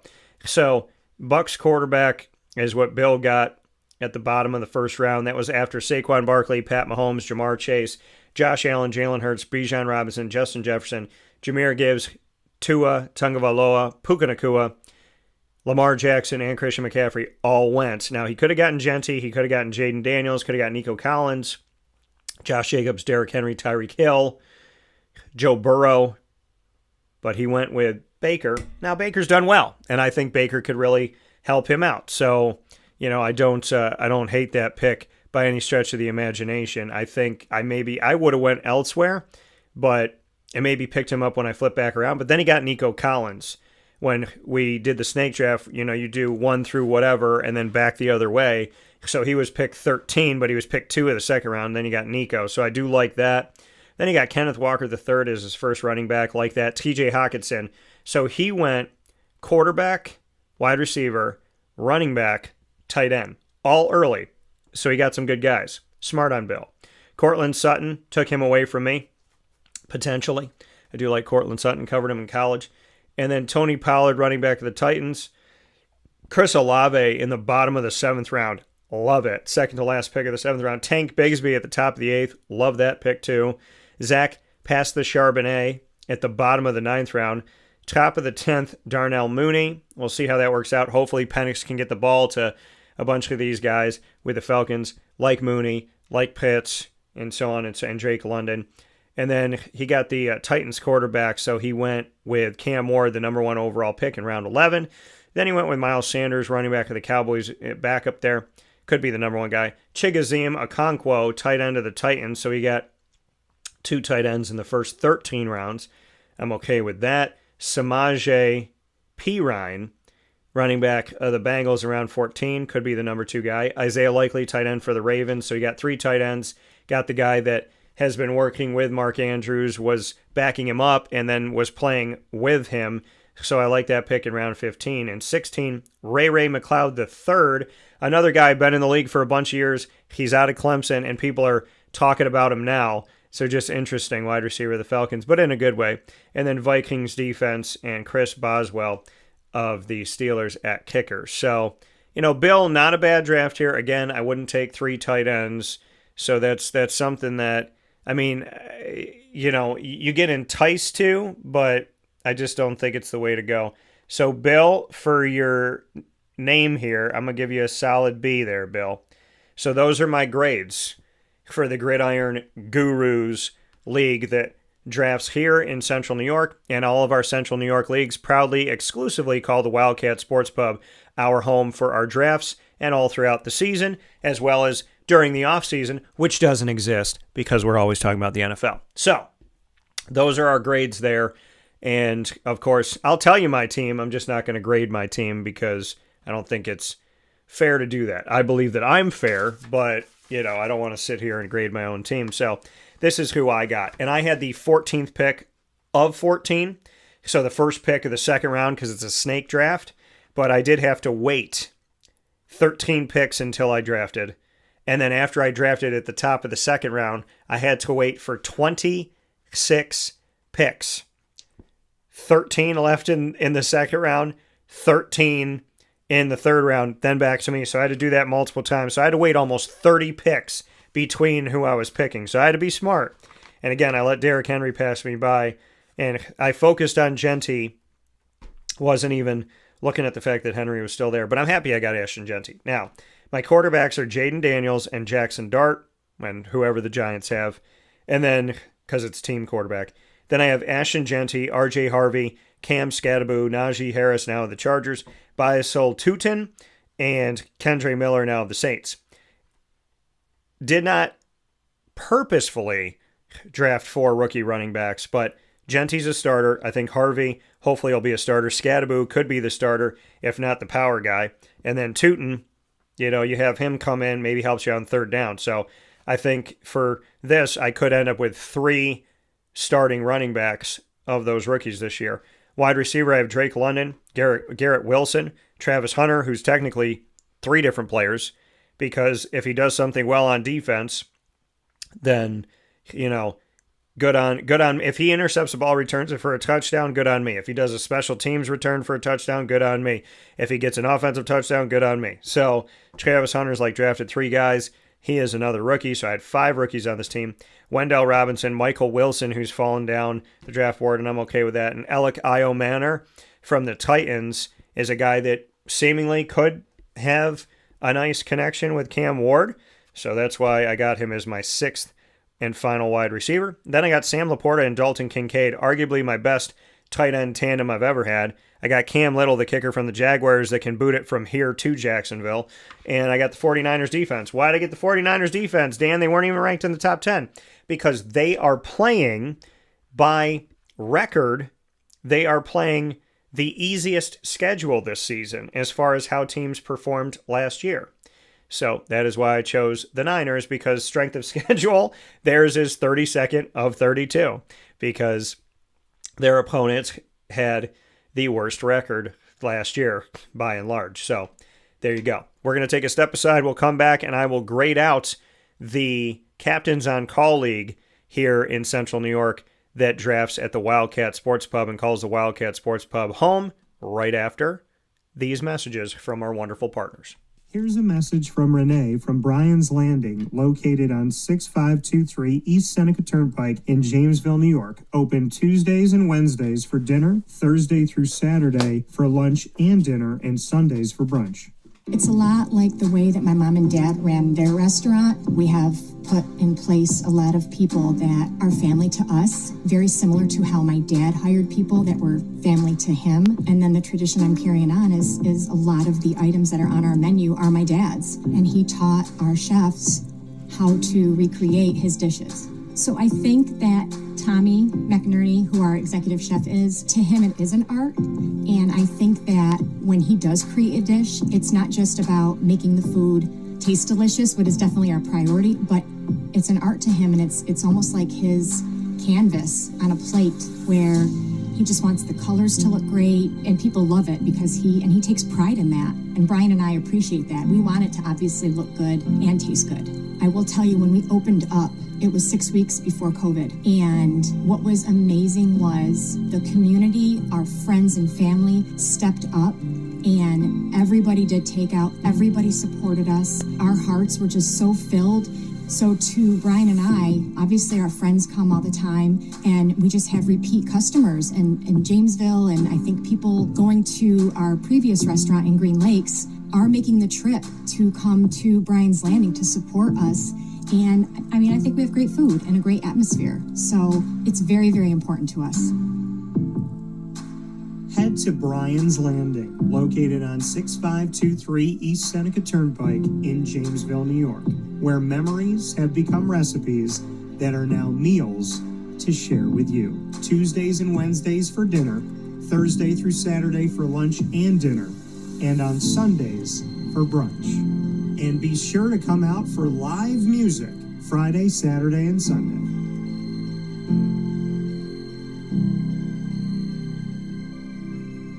Life gets busy, and sometimes that means us running around. So Canine Camp Dog Daycare offers you an opportunity to give your dog a place to stay while you take care of what you need to throughout the day. Canine Camp Dog Daycare is located on 228 Old Bridge Street in East Syracuse, New York. You can see it from the highway, and it's just off of Erie Boulevard across from BJ's Wholesale Club. Call 315-437-7110. That's 315-437-7110 to schedule an appointment to bring your dog in and tour the facility. Appointments are Monday through Thursday after 6:30, where you and your dog can see everything that Canine Camp Dog Daycare has to offer, including a self-serve dog wash and a retail store filled with all of your dog's wants and needs, including food, treats, harnesses, leashes, and more, making Canine Camp Dog Daycare your one-stop shop for your furry-loving friend. Right, Lily?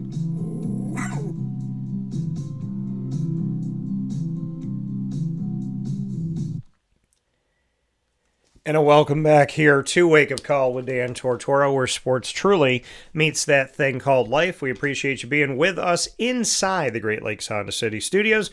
Great Lakes Honda City coming to you on 7140 Henry Clay Boulevard in Liverpool, New York. They're open for sales and service every Monday through Saturday. And you can get a sneak peek of what they have to offer by going to GreatLakesHondaCity.com. It's where I've gone for over a decade to get my vehicles, and I suggest that you do the same. Head to Great Lakes Honda City for people that care and for a product that I respect and that I value greatly. You know, when you pick a car, you got to look for, first and foremost, you got to look at that price, right? Make sure the price is right, safety, and I would say safety first. Safety, price, the longevity of it, the style, the look. Great Lakes Honda City, awesome cars, awesome look, safe. It protected my life years ago, arguably. So, thanks to Great Lakes Honda City for the work that you do. And I look forward to everybody coming over and seeing you on 7140 Henry Clay Boulevard in Liverpool, New York, to get your next ride today. Or your first ride ever. How about it? So with that being said, we're going to clear the board. And as we clear the board here, we are going to switch to the Captains on Call League. And with the Captains on Call League, it is now time for us to take a look at how this 12-team league drafted. The last one we had was a 14-team league. This is a 12-team league. So we'll go to our first overall pick is James, and I drafted for James. So we'll see how James does, but we will not be grading that out. So that, just so you know, he was the first pick, but because I drafted again, he was in Aruba celebrating his birthday. So we're going to go to the second pick, as I will not be grading myself. I'll tell you who I got for James, because just like I did with the other ones, I'll tell you who I got. So for James, with the number 1 overall pick in a 12-team league, I drafted for him, and this is not in any order. This is just who he has. Quarterbacks, Joe Burrow, Dak Prescott. He is a Cowboy fan. Running backs, Bijan Robinson, Chuba Hubbard, Aaron Jones Sr., Austin Eckler, Trey Benson, Kareem Hunt. Wide receivers, Tyreek Hill, Jerry Jeudy, Michael Pittman Jr., Jaden Reed, Mac Hollins, now the Patriots, and Cedric Tillman of the Browns. Tight ends, Travis Kelce and Jake Ferguson. Kicker, Jason Sanders of Miami. Texans defense is who James ended up with here in this draft. So, with that being said, we now move on. And it's always hard because, like, you want to draft somebody good for who you're drafting for, and at the same time, you want like, if your players are still out there, you want to make sure you're drafting good for them, but then not hurting yourself. So you got to take care of your plan that you have in place, well, still being respectful on their side and not drafting them a punter. So we'll go to Landon, who was our second pick here. We'll go to Landon. Now, Landon, taking a look at this, Paul and his son play Landon, and I love having the parent-child link up here. Becky and her daughter Carissa in the Gridiron Gurus League. We have John and Johnny in that league. And in the Captains on Call League, we have Paul and Landon, which I love having that because we are all about family here on Wake Up Call and with Dan Tortora Broadcast Media. Saquon Barkley is who he took with the second overall pick because I gave James Bijan. So he took Saquon. He took Saquon. Then he took, at the bottom of the first round, he took Jaden Daniels, smart, Jackson Smith, and Jigba.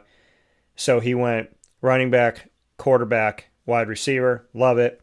Then he took David Njoku. So he did the same thing Bill did in the other draft. He made sure he had a running back, a quarterback, a wide receiver, and a tight end in the first 4 rounds. The tight ends that were already gone by the time that Landon chose. Just to give you some thoughts here, Brock Bowers was picked in the second round. George Kittle was picked at the early part of the third round. So and then Sam Laporta was picked 2 picks before he picked David Njoku, just so you know. Then Travis Kelce I got for James right after Landon picked David Njoku. Then Landon went with DK Metcalf, like it. Jalen Waddle while you work. Tataroa McMillan in round 7, I like it. J.K. Dobbins, we'll see with the Broncos. Round 8, though. Then he had Dalton Kincaid, tight end of the Bills, so smart here. Now, in the first 9 rounds, in the first half of the draft, he got his tight ends.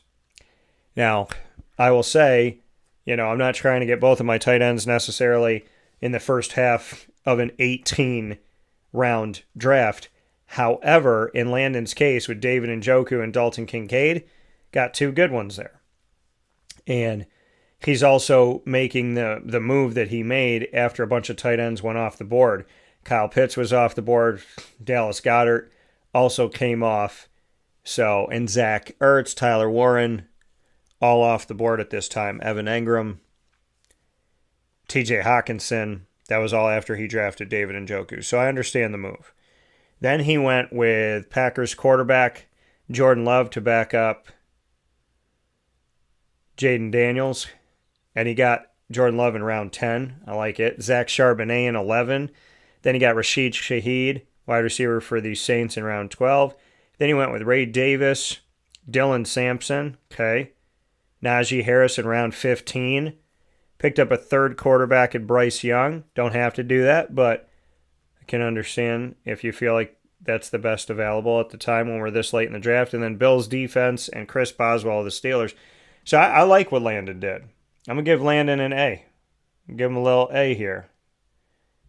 And I'm going to give him a little A minus. We're going to put a little minus there. So a little A minus above a B. We're going to give him a little A minus there. So let's go to our third overall pick, and that being Phil. Phil's been with me for a long time here.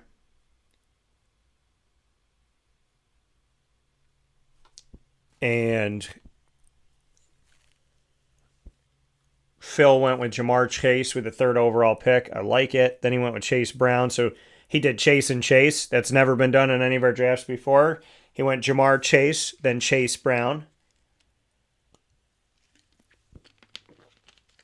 So you got two chases. We'll see if the league chases him this year. And both of the Bengals.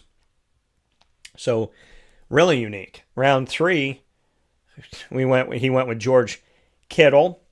Round 4, he went with James Conner. Okay, so doesn't have a running back or a quarterback, in these first few rounds. Went with James Conner at the bottom of the 4th.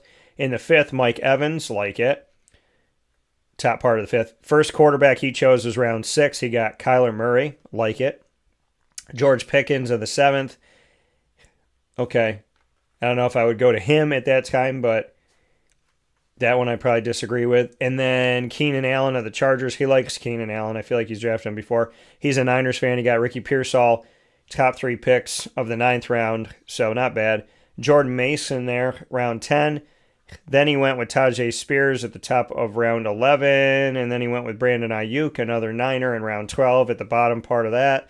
Then he went with Tucker Kraft at tight end. So, looking at Phil's team, going with 2 tight ends, and he's got 3 Niners at this time that I'm going through this. So he goes 2 tight ends, but gets his second tight end in. Well, I just want to make sure. So he got Tajay.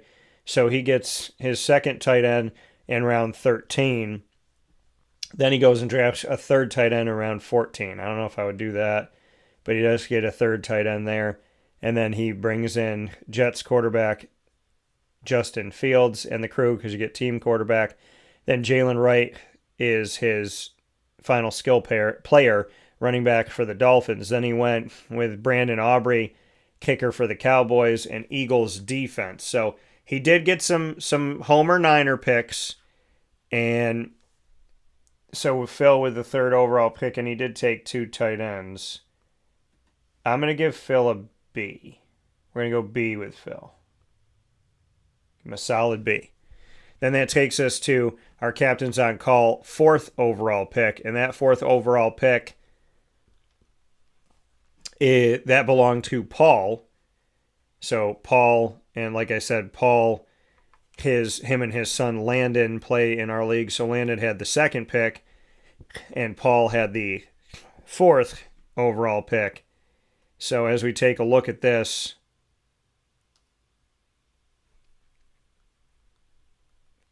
Paul's first pick, which is the 4th overall, was Justin Jefferson, so I like it. Then he went with T. Higgins, so he got 2 wide receivers. Then he went with Jalen Hurts in round 3 at the early part of round 3. Okay. And then he went Sam Laporta. So he went wide receiver, quarterback, tight end. Or pardon me. Quarterback, tight end, Sam Laporta. So he didn't draft a running back until round 5, and he got David Montgomery. Still got a good one. Round 6, Garrett Wilson. So he goes to wide receiver again. Then he gets Isaiah Pacheco in round 7, the earlier part of that. Okay. Then he goes with Dallas Goedert, so he gets a backup tight end. And then he gets Khalil Shakir in round 9 in the end part of the first half of the draft. Then he went with Stephon Diggs of the Patriots at the bottom part of round 10. Okay. Then you got your backup quarterback in C.J. Stroud in round 11. Round 12, Ramondre Stevenson, great value there. Round 13, Christian Kirk, great value there. Ty Johnson of the Bills in 14, he is a Bills fan. Then he went with Rams quarterback Matt Stafford in round 15, which means that Paul put himself in a situation of having 3 quarterbacks, which I don't think you need. I know it gets enticing, but I don't think you need that. And then he went with Raheem Mostert of the Raiders in round 16 in the bottom part of that. Round 17, he went with Ravens defense, and then the final round, he went with Harrison Butker, the Chiefs kicker. So, all right. So, Paul, I'm also going to give Paul a B. Paul's going to get a B in this. So far, I've only given out anything C related, just so we all know, from the both leagues. So now captain's on call, taking a look at this league that drafts in Central New York at the Wildcat Sports Pub, our exclusive home of Central New York fantasy football leagues. Let's go to Macaulay. Macaulay drafted 5th. He's been with us for a while. He got Puka when Malik Neighbors and Jahmyr Gibbs and Josh Allen, Derrick Henry, Ashton Genty, Christian McCaffrey, Amon-Ra St. Brown, Brian Thomas Jr. all still on the board. Nico Collins still on the board. So I don't know if I fully agree with this one. And Puka's been hurt, but a healthy Puka and now no Cooper Kupp. Let's see. Does he get more targets? Does he catch more? Can he separate himself and can he stay healthy? Those are all questions. So we shall see. Hopefully things go well for Puka Nacua in the Rams. Now Macaulay goes Devon Achane, running back of the Dolphins in round 2. Then he went Trey McBride, tight end in round 3. The first tight end that was chosen? No, Brock Bowers was the first tight end chosen right by the middle of round 2.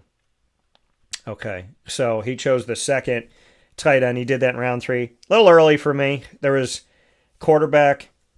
multiple quarterbacks, multiple wide receivers, running backs chosen in between all of this. The next tight end wasn't chosen until the latter part of round 4 when Paul took Sam Laporta. So, yeah. So that was definitely early for Macaulay on the tight end here. But he did get Trey McBride. And then Macaulay went with Rashee Rice around 4, a little bit early for what was still out there. Then Breece Hall around 5, okay. Then he went with Tyler Warren, tight end of the Colts. So that means he's got 2 tight ends early on in this draft. So in round 3, he drafts a tight end. Then he drafts a tight end in round 6. So he's got 2 tight ends in the first 6 rounds. I wouldn't have done that. And then he got Ja'Cory Krosky Merritt. Could end up being a good sleeper there. Running back for the Commanders round 7. I like that. Then he went with Skank Bigsby round 8. I like that pick as well. Emeka Ibuka. I like that pick in round 9 of the Bucks. Okay, so turn it on here. Then he got 49ers quarterback Brock Purdy in round 10. Then he went with Jaden Higgins, wide receiver of the Texans, in round 11. And then Jerome Ford in round 12. Okay, Wendell Robinson round 13. Like that. And hopefully the ball can get out to him. Then he went with Titans quarterback Cam Ward. Then Nick Westbrook-Ikhine, who used to be with the Titans, is now with the Dolphins at wide receiver. Then he went Clyde Edwards-Helaire, running back of the Saints in round 16. I don't hate it. Vikings defense. And then he went with Tyler Loop, kicker of the Ravens. So if we go back and we look at Macaulay here, Macaulay went out and got his tight ends early, and then he waited on getting his quarterback. He did not get his first quarterback until round 10, and he got Brock Purdy. So, Brock Purdy in round 10, and then he went and got Cam Ward. Okay. All right. So he got value late in the draft at quarterback, and I think he turned on later in the draft as well. So, Macaulay, I feel good about giving you the grade that I'm about to give you here. So, Macaulay, let me make sure that there we go. So, Macaulay, I'm going to give you a B+. Macaulay gets a B+ in this draft for this year, for 2025. Not bad on Macaulay's part here. Now we're going to go to our 6th pick of this draft, and pick number 6 went to Nicholas, who's been with me for many years. He went Malik Neighbors. He's a Cowboys fan, but he drafted a bunch of Giants. He went Malik Neighbors. Then Nick went Bucky Irving. Okay. and he's in the middle here. Then he got Lamar Jackson in the middle of the third round. Love it. Then he got Alvin Kamara in round 4 in the middle. I love that too. TJ Hawkinson, his first tight end, he gets in the middle of round 5. Smart, good play. Travis Hunter, 3 players in one, arguably. Offense, defense, and special teams potentially. So round 6, I like it. A little bit early as far as who was on the board. Maybe I would have waited till round 7. Could have probably gotten him there. Tyrone Tracy Jr., he gets another giant there in round 7. Running back, but could be a wide receiver-ish or hybrid guy. Then you got Deebo Samuel in round 8. I like that. He went for a lot of NFC East guys. Quinshon Judkins, middle of round 9 at running back for the Browns. I like that. Could end up being the main guy, so there we go.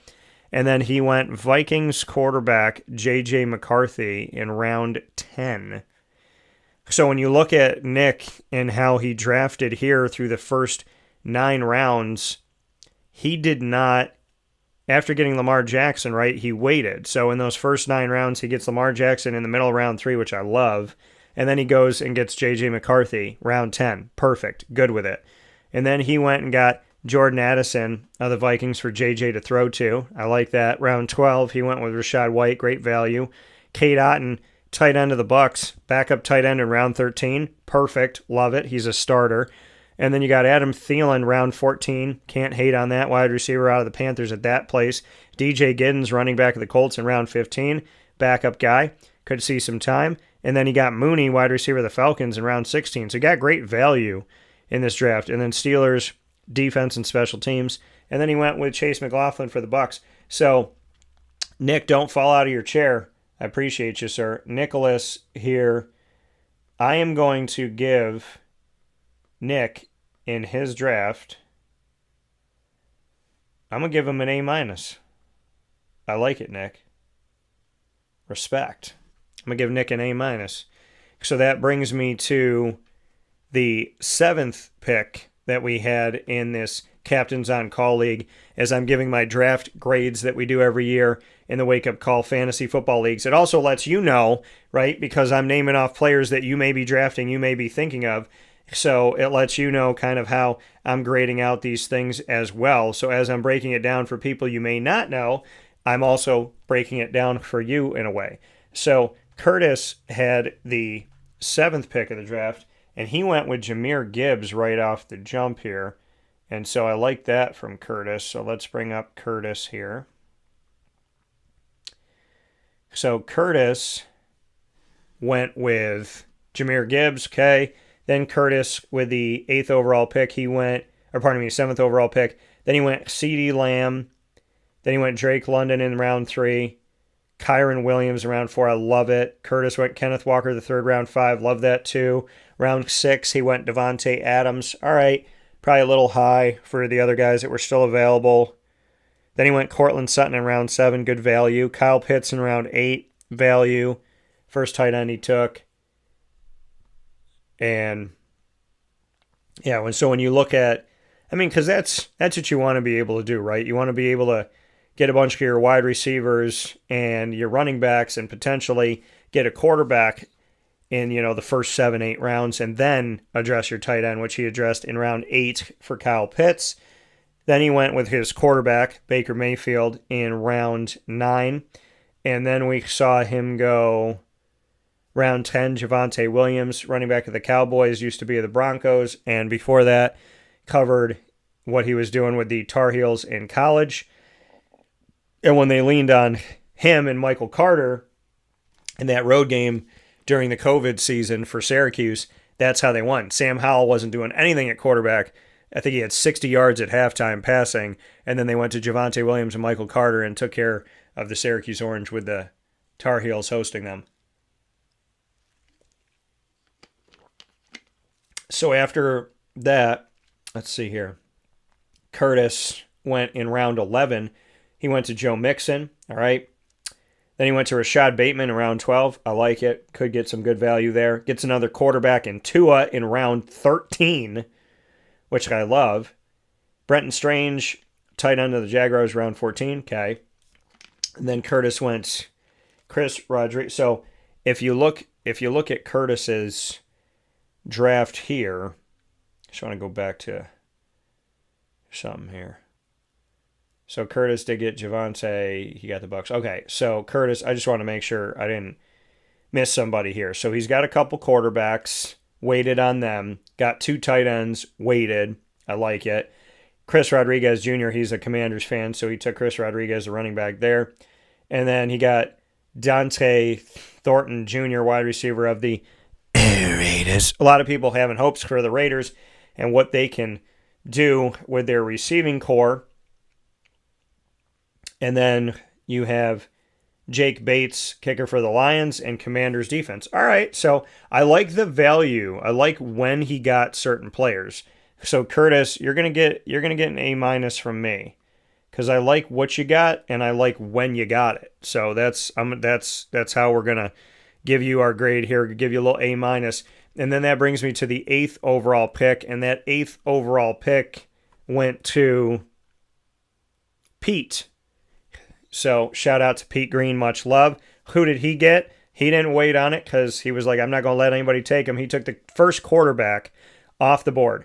Our draft for Captains on Call in 2025 went running back, wide receiver, running back, quarterback when Pete took Josh Allen as a Bills fan. Then he took Brock Bowers. I like that pick in the second round. Then Pete took Terry McLaurin, loving it. James Cook, round 4. Okay, rocking and rolling. Zay Flowers. Then he got R.J. Harvey in round 6, who I think is going to potentially be the starter there for the Broncos. I hope he will be. Drafted him in the other draft. Keon Coleman, another Bill, round 7. And then looking at Pete's team, he got Josh Allen, James Cook, and Keon Coleman all within the first 7 rounds as a Bills fan. Round 8, DJ Moore, wide receiver of the Bears. Then he got Xavier Legette, wide receiver in round 9 of the Panthers. 10, he got Freiermuth, so he got his backup tight end. 11, he got Hunter Henry, so he took a third tight end. He took those back-to-back. I don't know if I would do that. Then he got Drake May, who I drafted Michael Penix Jr., a pick before him in this draft, and my other thought was if I don't draft Michael Penix, I'm going to draft Drake May. He was literally thinking of Michael Penix and Drake May the same. He had Penix 1, then May. I had Penix 1, then May. And so he drafted Drake May right after I drafted Penix here in round 12 as his backup quarterback. And then Pete went with Tyler Algier, running back of the Falcons, round 13. I like the value. Justice Hill liked the value in round 14 at running back for the Ravens. Then he got a third quarterback, the Raiders team quarterback. Right now it's Geno Smith. Kenny Pickett just got traded over there from the Browns, so we'll see. And then Rashawn Johnson of the Bears, round 16, final skill player. Broncos defense, I like Tyler Bass, kicker for the Bills. So he got 4 Bills. He did get 3 tight ends, speaking of Pete here. So Pete's draft grade for having the 8th overall pick in a 12-team league. Pete, I'm gonna give him a B+. He's gonna get a little B+ right there. And so now we go to pick number 9, and pick number 9, I believe that was my pick. So with pick number 9, that being me, we're gonna move on because, like I said, I do not grade myself. I don't think it's fair to do that. I mean, I would be fair. I'd tell you where I'm right and tell you where I'm wrong, but I'm not going to grade myself. Charlie, new to the league. Shout out to Charlie, and thank you for watching the show. Appreciate you. That's how he got to know us. So thank you for watching and listening and supporting, and happy to have you. He drafted Ashton Genske in the first round with the third to last pick. Then he went A.J. Brown, so I like those. Calvin Ridley, that was early. Lions quarterback Jared Goff. There was other guys that were still out there. So let me tell you the quarterbacks that were off the board. Bills, Commanders, Bengals, Eagles, Ravens, Chiefs. And, and also the Broncos. So, okay, I can understand the Goff thing to get him in round 4. I can understand that. There was other guys I would have gotten skill-wise, but, because like I said, other guys waited to take their quarterback later on here. I probably would have waited. I wouldn't have gone for Jared Goff there. Tony Pollard, again, I think there's other guys I would have gotten. Zach Ertz, tight end, I think there was other guys I would have gotten there. Will Shipley, that was early for Ship in round 7. Then Matthew Golden. I think there was other guys to get there before Golden. Jaguars quarterback as a backup in round 9. Could have waited on Trevor Lawrence probably.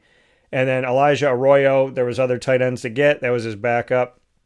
Byashel Tutin, running back of the Jaguars in round 11. Probably could have waited a little bit. Marvin Mims Jr., I like this pick, wide receiver of the Broncos in round 12.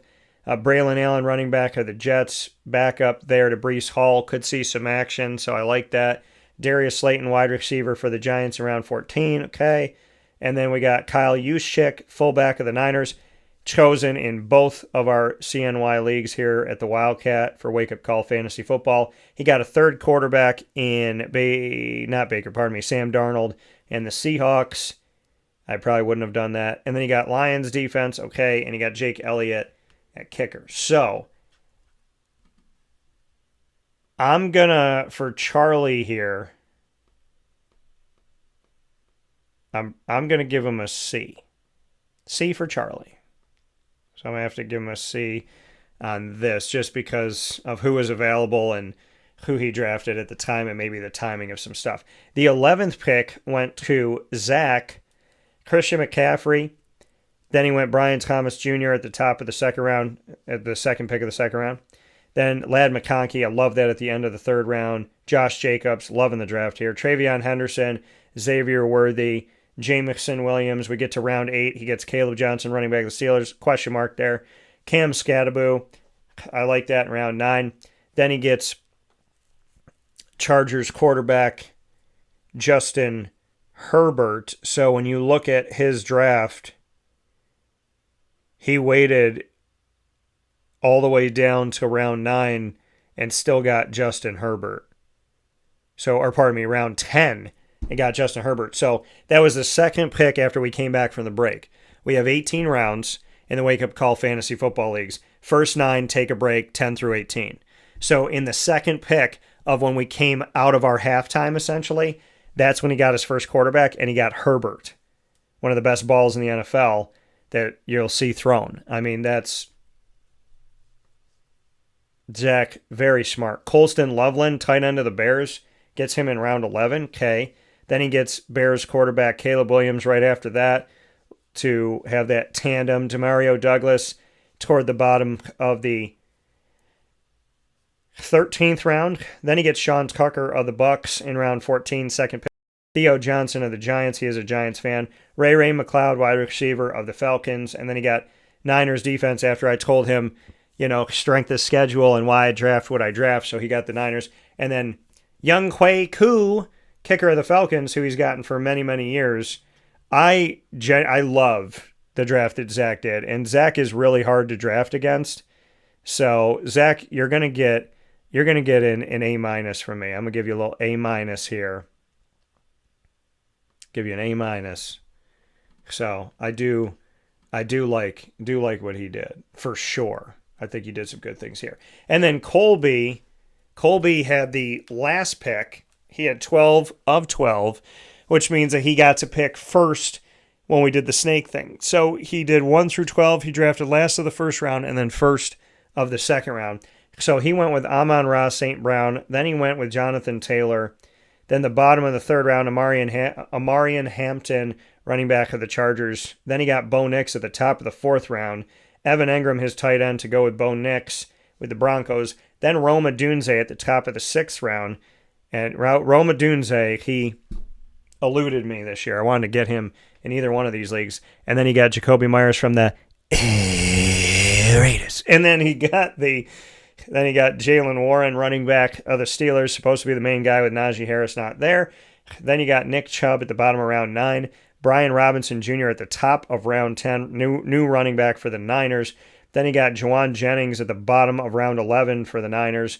Hollywood Brown at the top of round 12. Jonnu Smith at the bottom of round 13, tight end for the Steelers. Rico Dowdle, running back for the Panthers, top of 14. Bottom of 15, Brandon Cooks. Top of 16, Giants team quarterback. And then he got Giants defense, and he got Cameron Dicker, the kicker, from the Jets. So a lot of MetLife love here for the Giants fan who has won a recent title in our Captains on Call League. So, yeah, I mean, I like it. I like it. Now, keep in mind, I mean, he had to wait 11 picks, out of that first round. And then, like me, when you went from round 2 to round 3, because we're in a 12-team league in this one, he had to wait 22 picks. Not fun. So, waiting 22 picks, I mean, I think he did pretty good here. I think ultimately he got some good players, stole some guys away from me, which, guys that were on my list, I mean. So I think he made some good moves here. Only got himself 2 quarterbacks. And, looking at his tight end situation with Jonnu Smith and Evan Engram, not bad. Not bad. So I'm going to give Colby a respectful B+. So those are my grades for this league here. Only 1 C, few B+, some B's, and 4 A-. And Zach, I think I'm going to take that. I am. You know what? You got to trust your gut. I'm going to take that minus away. I'm giving you the only A of this league. Got an A-, an A-, an A-, and an A for Zach. So that's the Captains on Call grades for our 2025 drafts. And we are going to take a step aside here inside the Great Lakes Honda City Studios on Wake Up Call with Dan Tortora. We'll be back momentarily, and we always appreciate you being here with us where sports truly meets that thing called life on Wake Up Call with Dan Tortora for the ingredients to success, proudly presented by the wonderful team at Avicolli. Stay with us. Carvel DeWitt, it's what happy tastes like. Do you know why? Because we make ice cream. Creamy, rich, flavorful ice cream. Not yogurt or iced milk like some of our competitors. Ice cream. Fresh, by hand, daily. For the calorie conscious, we have something new for you. Our new Carvelite. Same great flavor, creaminess, and texture of our regular ice cream with only 35 calories an ounce. So whether you want an ice cream cake, flying saucer, dasher, carvelange, hard or soft ice cream, we will satisfy your craving with our fresh, handmade regular or new Carvelite ice cream. Carvel DeWitt. It's what happy tastes like. The Wildcat Sports Pub in Camillus, New York is located on 3680 Milton Avenue in the Home Depot Plaza. It is your family-friendly sports bar and restaurant. Folks, some sports bars aren't family-friendly. Some family-friendly restaurants are not sports bars. The Wildcat Sports Pub in Camillus, New York is proud to be both. It is that marriage that you've been looking for years. The Wildcat Sports Pub is your home base for your sports bar and restaurant needs, games for the kids, indoor and outdoor activities, and enough things on the menu to come back every single week and get to try something new. They're open Sundays from noon to 8 p.m., Monday through Wednesday, 11 a.m. to 11 p.m., and Thursday through Saturday from 11 a.m. to midnight. For reservations and party information, call 315-487-2222 for the Wildcat family-friendly sports pub and restaurant.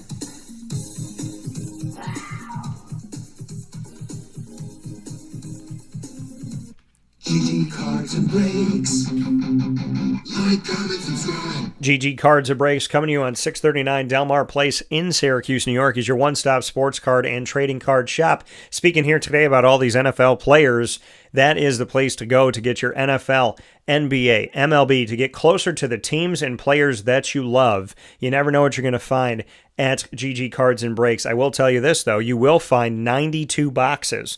They have 30 MLB teams, 30 NBA, 32 NFL, every franchise of the NBA, NFL, and MLB right there for you on the back wall. That means whoever you're a fan of, they've thought of you ahead of time. Who goes into that amount of work and does something like that? GG Cards and Breaks. Where can you be a big kid and take your kids? GG Cards and Breaks. We look forward to seeing you over there Tuesday through Saturday from 10 to 6, Sundays from 10 to 5 on 639 Delmar Place in Syracuse, New York. With that being said, here on Wake Up Call with Dan Tortora inside the Great Lakes Honda City Studios, it's time to jump into the ingredients to success, proudly presented by Avicolli's. Today's topic, assembling your squad. It is a fantasy football feature when we come to the ingredients to success. A little fantasy football twist to it today. Assembling your squad, my ingredients to success for you. Have a plan. Okay, don't just go in willy-nilly. Have a plan. Write some teams down. Because believe it or not, folks, when you put a pen to a piece of paper, sometimes you're just by doing something like that, just by taking a thought and writing it down, your brain has now gotten it out and put it there, and now it's more top of mind to you. Instead of just having it inside of your brain with everything else that's in there, you take it out, you write it down, and now all of a sudden you can look at it, and it's out of your brain, it's onto the paper, and now that's how I feel, at least. When I write down thoughts, then they're out of my brain, and I feel like now they're easier to access, easier to go to. I take that information, I put it down, and now I have it in front of me. So I would say assemble your squad by doing your research, taking some time. Don't just trust this expert or that expert. Take some time, trust your gut, write it down, have a plan, have a backup plan to that plan, and then have a backup plan to those plans, because you never know what's going to happen. Watch the run. When somebody takes the first quarterback or the first tight end, watch, monitor, think about who's available, because you can either be sucked up in the storm or you can stay on your path. Sometimes you need to address something in that moment. Other times you can wait. So when you're assembling your squad, just make sure you're not allowing somebody else's draft theories to necessarily affect yours. Be smart and look at what's available. If there's a ton of great running backs, build up your running back room. If people are leaving them out there for you, take them. But don't cut off your nose to spite your face, right? Don't look at a situation where you got all these great running backs, but you haven't addressed your wide receiver, and now here you are wanting to make trades with people because you got a great running back room because those guys were there, but you didn't address wide receiver. I've done that before. So make sure you have a healthy balance, write it down, don't let somebody else's theories necessarily steal yours, and know when to go with the streams that come through the draft, and know when to let that stream just kind of go. Know when to dip your toe in it, and know when to just walk along the stream and just watch it, monitor it, but don't get in the water. That's what I would say to you for your ingredients to success. And leave your kickers and defenses and special teams to the end, folks, okay? We have a rule in our drafts in the Wake Up Call Fantasy Football Leagues. If you draft a kicker or a defense before the last 2 rounds, you have to buy everybody a round. I don't really drink, but you still got to buy me a soda. So with that being said, or a sweet tea, make sure that you take these into your draft. If you need any help, you can always reach out to me on Facebook at WakeUpCallDT, X at CallDT, and Instagram at WakeUpCall_DT. The Fantasy Football Power Hour will officially be back at its rightful spot Wednesdays at 10 a.m. Eastern Time, proudly presented by the Wildcat Sports Pub to you every single week coming up, and we appreciate you being with us. So with that being said, here on Wake Up Call with Dan Tortora, where sports truly meets that thing called life, we thank you so much for being a part of the show. And I do want to take some time here to take a look at something that I said that I would address, and I am a man of my word. So, we have talked about players through this as I was giving out the grades, but I also said that I would give fantasy advice for all positions. And I don't want to leave you without that fantasy advice. So I'm going to do kind of a rapid fire fantasy advice looking at these positions. So what I would tell you here, I know people want to jump on Josh Allen. I understand that. And I know that, there's still some people that obviously want to jump on Pat Mahomes.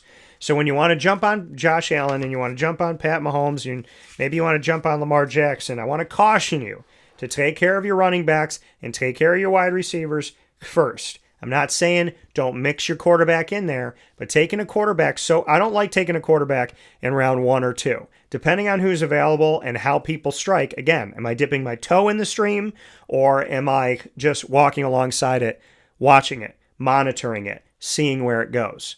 See, to me, that's a good analogy for fantasy football. Walk by the stream, see where it goes, decide when to dip your toe into it. So just be careful of this, because some people want to go Josh Allen first round, which we've seen, Pat Mahomes first round, which we've seen, right? And then you have Lamar Jackson drop to the 3rd round. So I feel like the way that drafts have gone that I've experienced, you probably got to get your quarterback somewhere between the end of the second round, top of the third. So end of the second, top of the third. But depending on how some of these drafts go and people that go early, it depends on how much you value that, right? In our leagues, quarterbacks used to get 4 because that was the old standard scoring. Quarterbacks got 4 for a touchdown. Running back, tight end, wide receiver got 6, but quarterbacks got 2 less points. I changed that last year. Now everybody gets 6 because a touchdown is a touchdown, and I was going by the standard scoring that was there before and just kind of following it because that's what it's always been. But just because what it's always been doesn't make it right. I don't think a quarterback who's throwing a touchdown pass to a receiver, that receiver gets 6, and then the quarterback has to suffer and have 2 less points. So now everybody gets 6 in our leagues. But watch when you're going after your quarterbacks. Don't do it too early. The quarterbacks to go after, I don't have to tell you, but I will. Josh Allen, Jaden Daniels, Lamar Jackson, Pat Mahomes. A healthy Joe Burrow is a dangerous Joe Burrow. And, I like Jalen Hurts. I do. I like him a little bit less than taking some of these other guys. Justin Fields is really high in some of these that I don't necessarily agree with. CJ Stroud, he's a steal. He might fall to you in round 9 or 10. If he does and you have a quarterback, take him. If you're in a deep, deep league, not bad to have him as your starter. I like Bo Nix. At Kyler Murray, I do like Drake May. He's on the uptick for me. Justin Herbert's ranked lower than he should be, in my opinion. And, falling out of the top 10, top 12, arguably. Baker Mayfield, I like. I like Bo Nix. Caleb Williams, I think, is going to have the opposite of a sophomore slump, so I like him too. And we do team quarterback. So like I said, I love team quarterback. And you know what? Of every rule that I've made and of everything that I've said, listening to these 2 drafts that we had in the Wake Up Call Fantasy Football Leagues, proudly presented by the Wildcat Sports Pub that we have here in Central New York, that we draft at the Wildcat, I was listening to what people were saying during the draft. What I heard more than anything else was I like that team quarterback. I like that team quarterback. That team quarterback thing. Yeah, no, that's good. So I don't know a lot of places that do it. We do. I think it's a good idea. So if you're running a league, do team quarterback, or at least think about it. I think Cam Ward's a good backup to take a little flyer on him. I think like Michael Penix as a backup too. And I like J.J. McCarthy. I think there's depth at quarterback for sure this year. And you can pick up Jackson Dart later on, or team quarterback of the Giants. And I think that'll be a good move there. I think in week 8, we'll probably see him out there. Zach, who is a Giants fan, said week 6. I'm saying week 8. And we'll see what happens. Now, Bijan Robinson being above Saquon Barkley and Christian McCaffrey being above Saquon Barkley, I disagree with that. I like Saquon and Derrick Henry still as they were the leads coming out of last year. They're leads going into this year for me. I like Bijan. Hopefully Michael Penix can finally get that offense moving. Christian McCaffrey, he's got to stay healthy, right? You bring in Brian Robinson Jr. for a reason. You have Isaac Guerrero for a reason. So I'm not really sold on the Christian McCaffrey. That's why I stayed away from him. I'm not really sold on Jonathan Taylor either. I am excited for Jonathan Taylor, and I know he's coming off a season where he had over 1,000 yards, 1,431 to be exact, and he had 11 rushing touchdowns. I'm just kind of back and forth with what that... Now, Colts always seem to figure it out. They'll take guys that maybe you're not a fan of and, or maybe you think is going to be good or wasn't good on another team, like a Daniel Jones, and they can show up. Look at Joe Flacco and what Joe Flacco, does. I mean, Joe Flacco's good wherever he goes, but maybe that's not the best example. But when you go to the Colts, sometimes these guys resurrect themselves. So I do like Jonathan Taylor. I just like some guys a little bit more. Joe Mixon, we'll see, right? A healthy Joe Mixon can be a dangerous Joe Mixon. Jahmyr Gibbs, David Montgomery, these 2 guys got to be on your mind. Devon Achane, he's got to be on your mind too. I think he's a good guy. I don't want him to be my number 1 lead back necessarily. In a deep league, it's okay, but I'd like him to be my number 2. I like Kyron Williams, best guy out of Notre Dame at running back in a long time. Kenneth Walker III, I'm happy other people are high on him. I have been. I like Breece Hall. I think he'll work good with Justin Fields. If Justin, works kind of an option type of thing where he can run or he can pitch it. James Cook, I like James Cook. I'm happy he got his extension. Let's see what he looks like here. James Conner, Josh Jacobs, dangerous guys. Bucky Irving, another guy. Rashad White, don't forget about him, but I like Bucky Irving. Is this year he takes it over for real? And then, Aaron Jones Sr. for Minnesota. I do like him. I like DeAndre Swift. Isaiah Pacheco, people aren't as high on him. I'm a little bit higher on Isaiah Pacheco. And then Quinshon Judkins, I'm excited to see what he's going to do as a rookie with the Browns. I think that he could be another steal for some people, as well as R.J. Harvey and Travion Henderson for the Patriots. I think all three of those teams, the Browns with Judkins, the Broncos with Harvey, and the Patriots with Henderson, and definitely Harvey and Henderson, even I lean a little bit more onto them than I do on Judkins as being the dominant lead backs as rookies. Tank Bigsby, let's see what they do with Travis Etienne. I do like Tank. If they drafted Biashil Tootin, so that could be the final straw in trading away Travis Etienne Jr. We'll see what happens there. Cam Scattaboo, I'm high on him too. I do like him with the Giants and him potentially being the lead back. Najee Harris, I think, is a steal because some people are looking down on him coming off of his time with the Steelers and now being on the West Coast with the Chargers. We'll see what he's got here. Zach Charbonnet, people forget about Charbonnet, but, Kenneth Walker III, I think, that's the lead back there. Jordan Mason's a little sneaky guy to look at, too, with Minnesota. And then in Dallas, somebody's got to show up, right? You hope. Last year, they were the only one of 32 NFL franchises that I believe went into the season with no dominant, this is our number one running back. And this year, I feel like it's the same.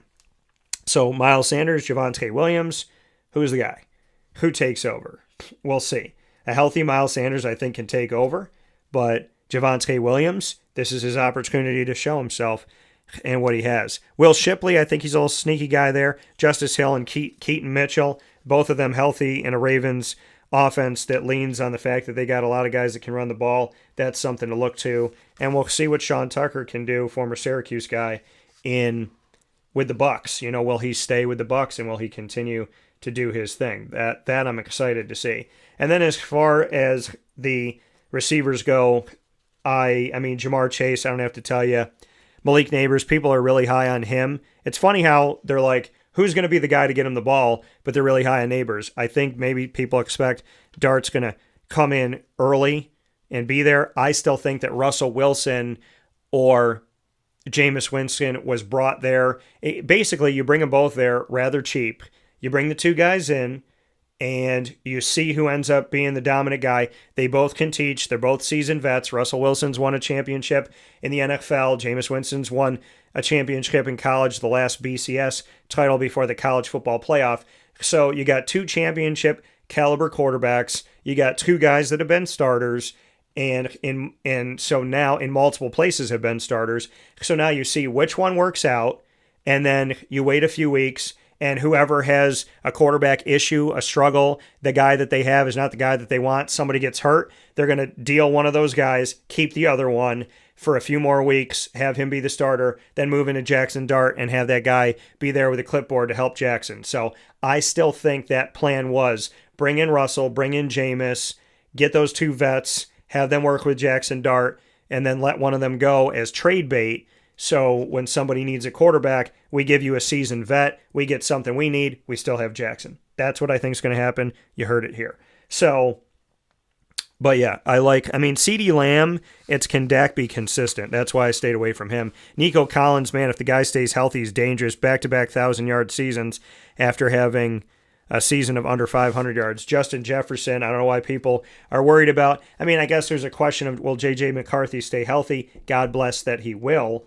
I hope so. A.J. Brown, I like him. He's fallen in some of these. Drake London, supposed to be the dominant guy. Can him and Pitts and Mooney get the ball for Michael Penix? I think Michael Penix is going to make this an electrifying offense in Atlanta. Brian Thomas Jr., it's funny how people don't believe in Jacksonville or Trevor Lawrence, but they believe in Brian Thomas to draft him so high. I like Brian Thomas Jr.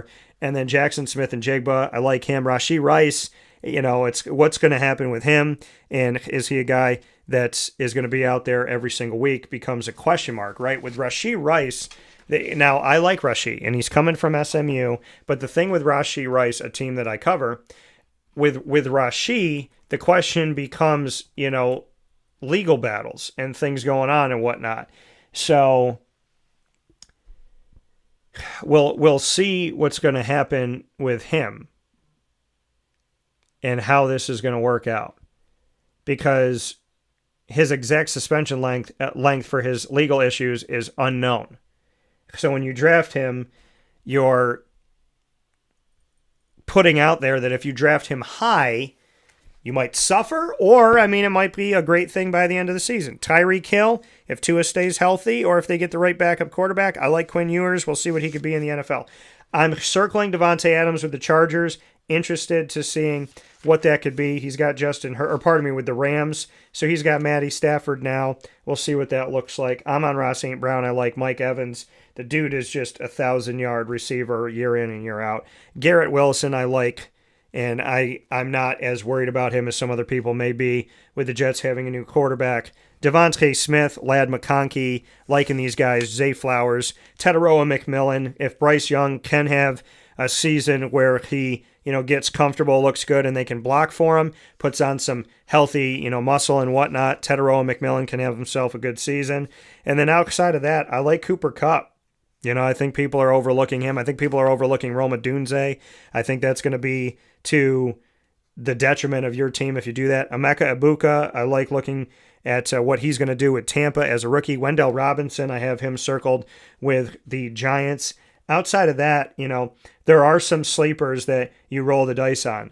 A Trey Harris, a Cedric Tillman, a Romeo Doubs or Dontavian Wicks, both with Green Bay. Or, Michael Wilson, who I think people forgot about that he's filled in pretty nicely. That's why I drafted him so late out of Arizona in one of the leagues that we just talked about. Trey McBride, I was high on him when he came in the NFL, speaking of tight ends.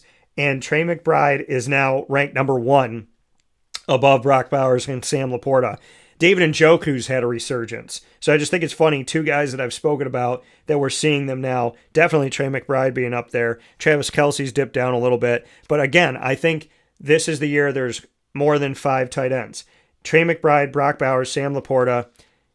David Njoku's a question mark because of all the Cleveland quarterbacks. Travis Kelce, if Kittle can stay healthy. And then TJ Hawkinson, Dalton Kincaid, I like all of them. Mark Andrews, I like him. Hunter Henry now having Drake May with a year under his belt. I like Pat Freiermuth and Evan Engram, I'm a huge fan of, and Jake Ferguson. And then Tyler Warren, if the Colts quarterbacks key in on getting him the ball. And, Chigoziem Okonkwo, he did some good things. Now he's got Cam Ward as his quarterback. And Zach Ertz, a guy, Zach Ertz has been around forever and a day. But Jaden Daniels might be the best quarterback that he's had. So what does that look like? And a healthy Dallas Goedert. So I think there's a bunch of tight ends this year, which I'm really excited about. And then with defenses, either think of streamlining a defense and special teams, which means look at who they're playing each week and then adjust, or do what I did this year, which was something that was different here for me. I looked at strength of schedule, and I looked at, like I said, what teams are playing the worst. When you look at the grand scheme of things, whose strength of schedule is the toughest and who's considered to have the easiest strength of schedule. And those are teams like the Texans and the Niners. So that's where I went. And then kicker-wise, kickers, they don't keep their jobs like they necessarily used to with the move of the extra point and all that good stuff. But Aubrey, Bates, you look at a guy like Dicker, Will Lutz, from Denver. Tyler Loop, what's he going to be for Baltimore now without Tucker? And I hope everything works out in that Tucker situation for everybody involved. Never wish bad on anyone. Young Kway Koo of the Falcons. And then you got Tyler Bass, who's been with the Bills for a long time. Jake Elliott with the Eagles for a long time. Boswell of the Steelers of a long time. Harrison Butker of the Chiefs he's another guy that's been around the block. Matt Gay for Washington, who's had a bunch of different kickers, but maybe that's going to be their guy. And Cam Little, I don't know why the heck this guy is so low and people didn't have high expectations of him, but that man's booting it. So that's a look position by position of guys that I think you should look out for. Some names you already know. Some I've thrown to you here as some potential guys that you weren't thinking of, or somebody that you may be a little bit higher on than maybe you are, or someone that you are high on that I question why that person's kind of risen up the board right now. So if you need any more fantasy football advice, email me, dtstays@gmail.com, or you can reach out to our social media, Facebook at Wake Up Call DT, X at Call DT, Instagram at wakeupcall_DT. I thank you for being here with us on Wake Up Call with Dan Tortora, where sports truly meets life. And I appreciate you being with us on youtube.com and facebook.com, both /wakeupcallDT, and on wakeupcallDT. Facebook.com /wakeupcallDT, youtube.com /wakeupcallDT. That's what happens when you do multiple things in the studio at once. And wakeupcalldt.podbean.com. Once the shows go live, they jump into the archive, Amazon Music, Audible, iHeartRadio, iTunes, and Apple Podcasts, Player FM, Podbean, Podchaser.com, Podvine, Spotify, TuneIn, and YouTube. Search Wake Up Call with Dan Tortora, or one word, Wake Up Call DT. And then for our North Carolinian listeners and viewers, the Brooklyn Pickle, Southern Pines, 1788 Old Morganton Road, down the street from Pinehurst Golf Course. Go see them today. And of course, many thanks to our Central and Upstate New York team, Great Lakes, Honda City, Carvel, DeWitt, the Wildcat Sports Pub, as well as Canine Camp Dog Daycare, Pizza Man, Mother's Cupboard, GG Cards and Breaks, Brian's Landing, Chick-fil-A Cicero, Mon Paz, the snack capital of the world, Canine Campground Dog Boarding, Chick-fil-A DeWitt, Avicolli's, and we are the exclusive multimedia marketing partner of your Bryan and Stratton College Bobcats of Syracuse, the Bobcat Buzz, coming to you every single month with exclusive stories with student athletes, coaches, administration, and alumni. Make sure that you check out all of our coverage by going to youtube.com /wakeupcalldt. Click subscribe, hit the notification bell, find our BSC Syracuse playlist. The Bobcats are also on wakeupcalldt.com's homepage and underneath the exclusive partners tab. For more information, go to syracuse.bscbobcats.com and go Bobcats. Wake Up Call with Dan Tortora is the exclusive multimedia marketing partner of your Binghamton University Bearcats. You'll find the Bearcats every single Tuesday at 10 a.m. Eastern Time, except for this week because we had the Bearcat Takeover on campus live from the Event Center at Binghamton University yesterday. So we promise you one conversation a week. This week we had 5. You can find all of our content with Binghamton by going to youtube.com /wakeupcalldt. Click subscribe, hit the notification bell, find our Binghamton playlist, which now features the entire show from the Event Center on campus at Binghamton, welcoming back students, student athletes, coaches, administration, and staff onto campus for the 2025-26 academic year.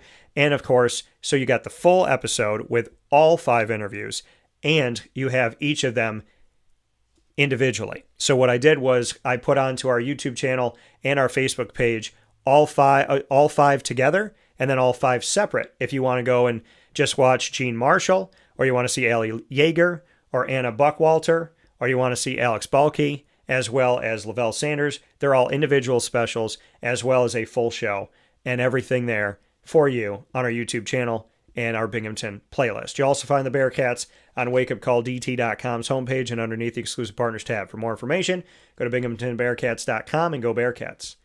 With that being said, I want to thank you for this fantasy football edition wall-to-wall on Wake Up Call inside of the Great Lakes Honda City Studios. As promised, Paul Marco said to me last week, he said, I got a scarf for you. I said, I'll buy it. He said, no, I got a scarf for you.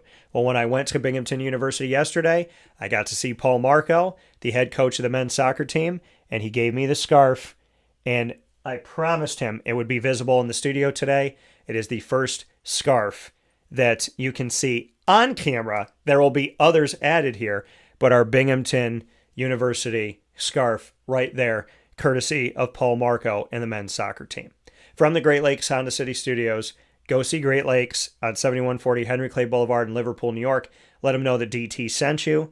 They're there Monday through Saturday, and you can see their full array of inventory by going to greatlakeshondacity.com, Facebook at wakeupcalldt, X at calldt, Instagram at wakeupcall_DT. Murph will be with me tomorrow as we mixed up this week a little bit, changed up some things. So we'll have a Murph Monday on a Wednesday. So Murph will be with me tomorrow to talk about baseball, football, as well as getting ready for the Marywood Fantasy League that him and I will be going up against each other and others. And that draft's going to be tomorrow night. So we'll talk going into the draft, and we'll get into sports cards as well. With that being said, I hope you have a wonderful, beautiful day. And as always, here on Wake Up Call and everywhere, God bless, no stress. Do your best. We'll talk soon. Stay safe and be good to each other.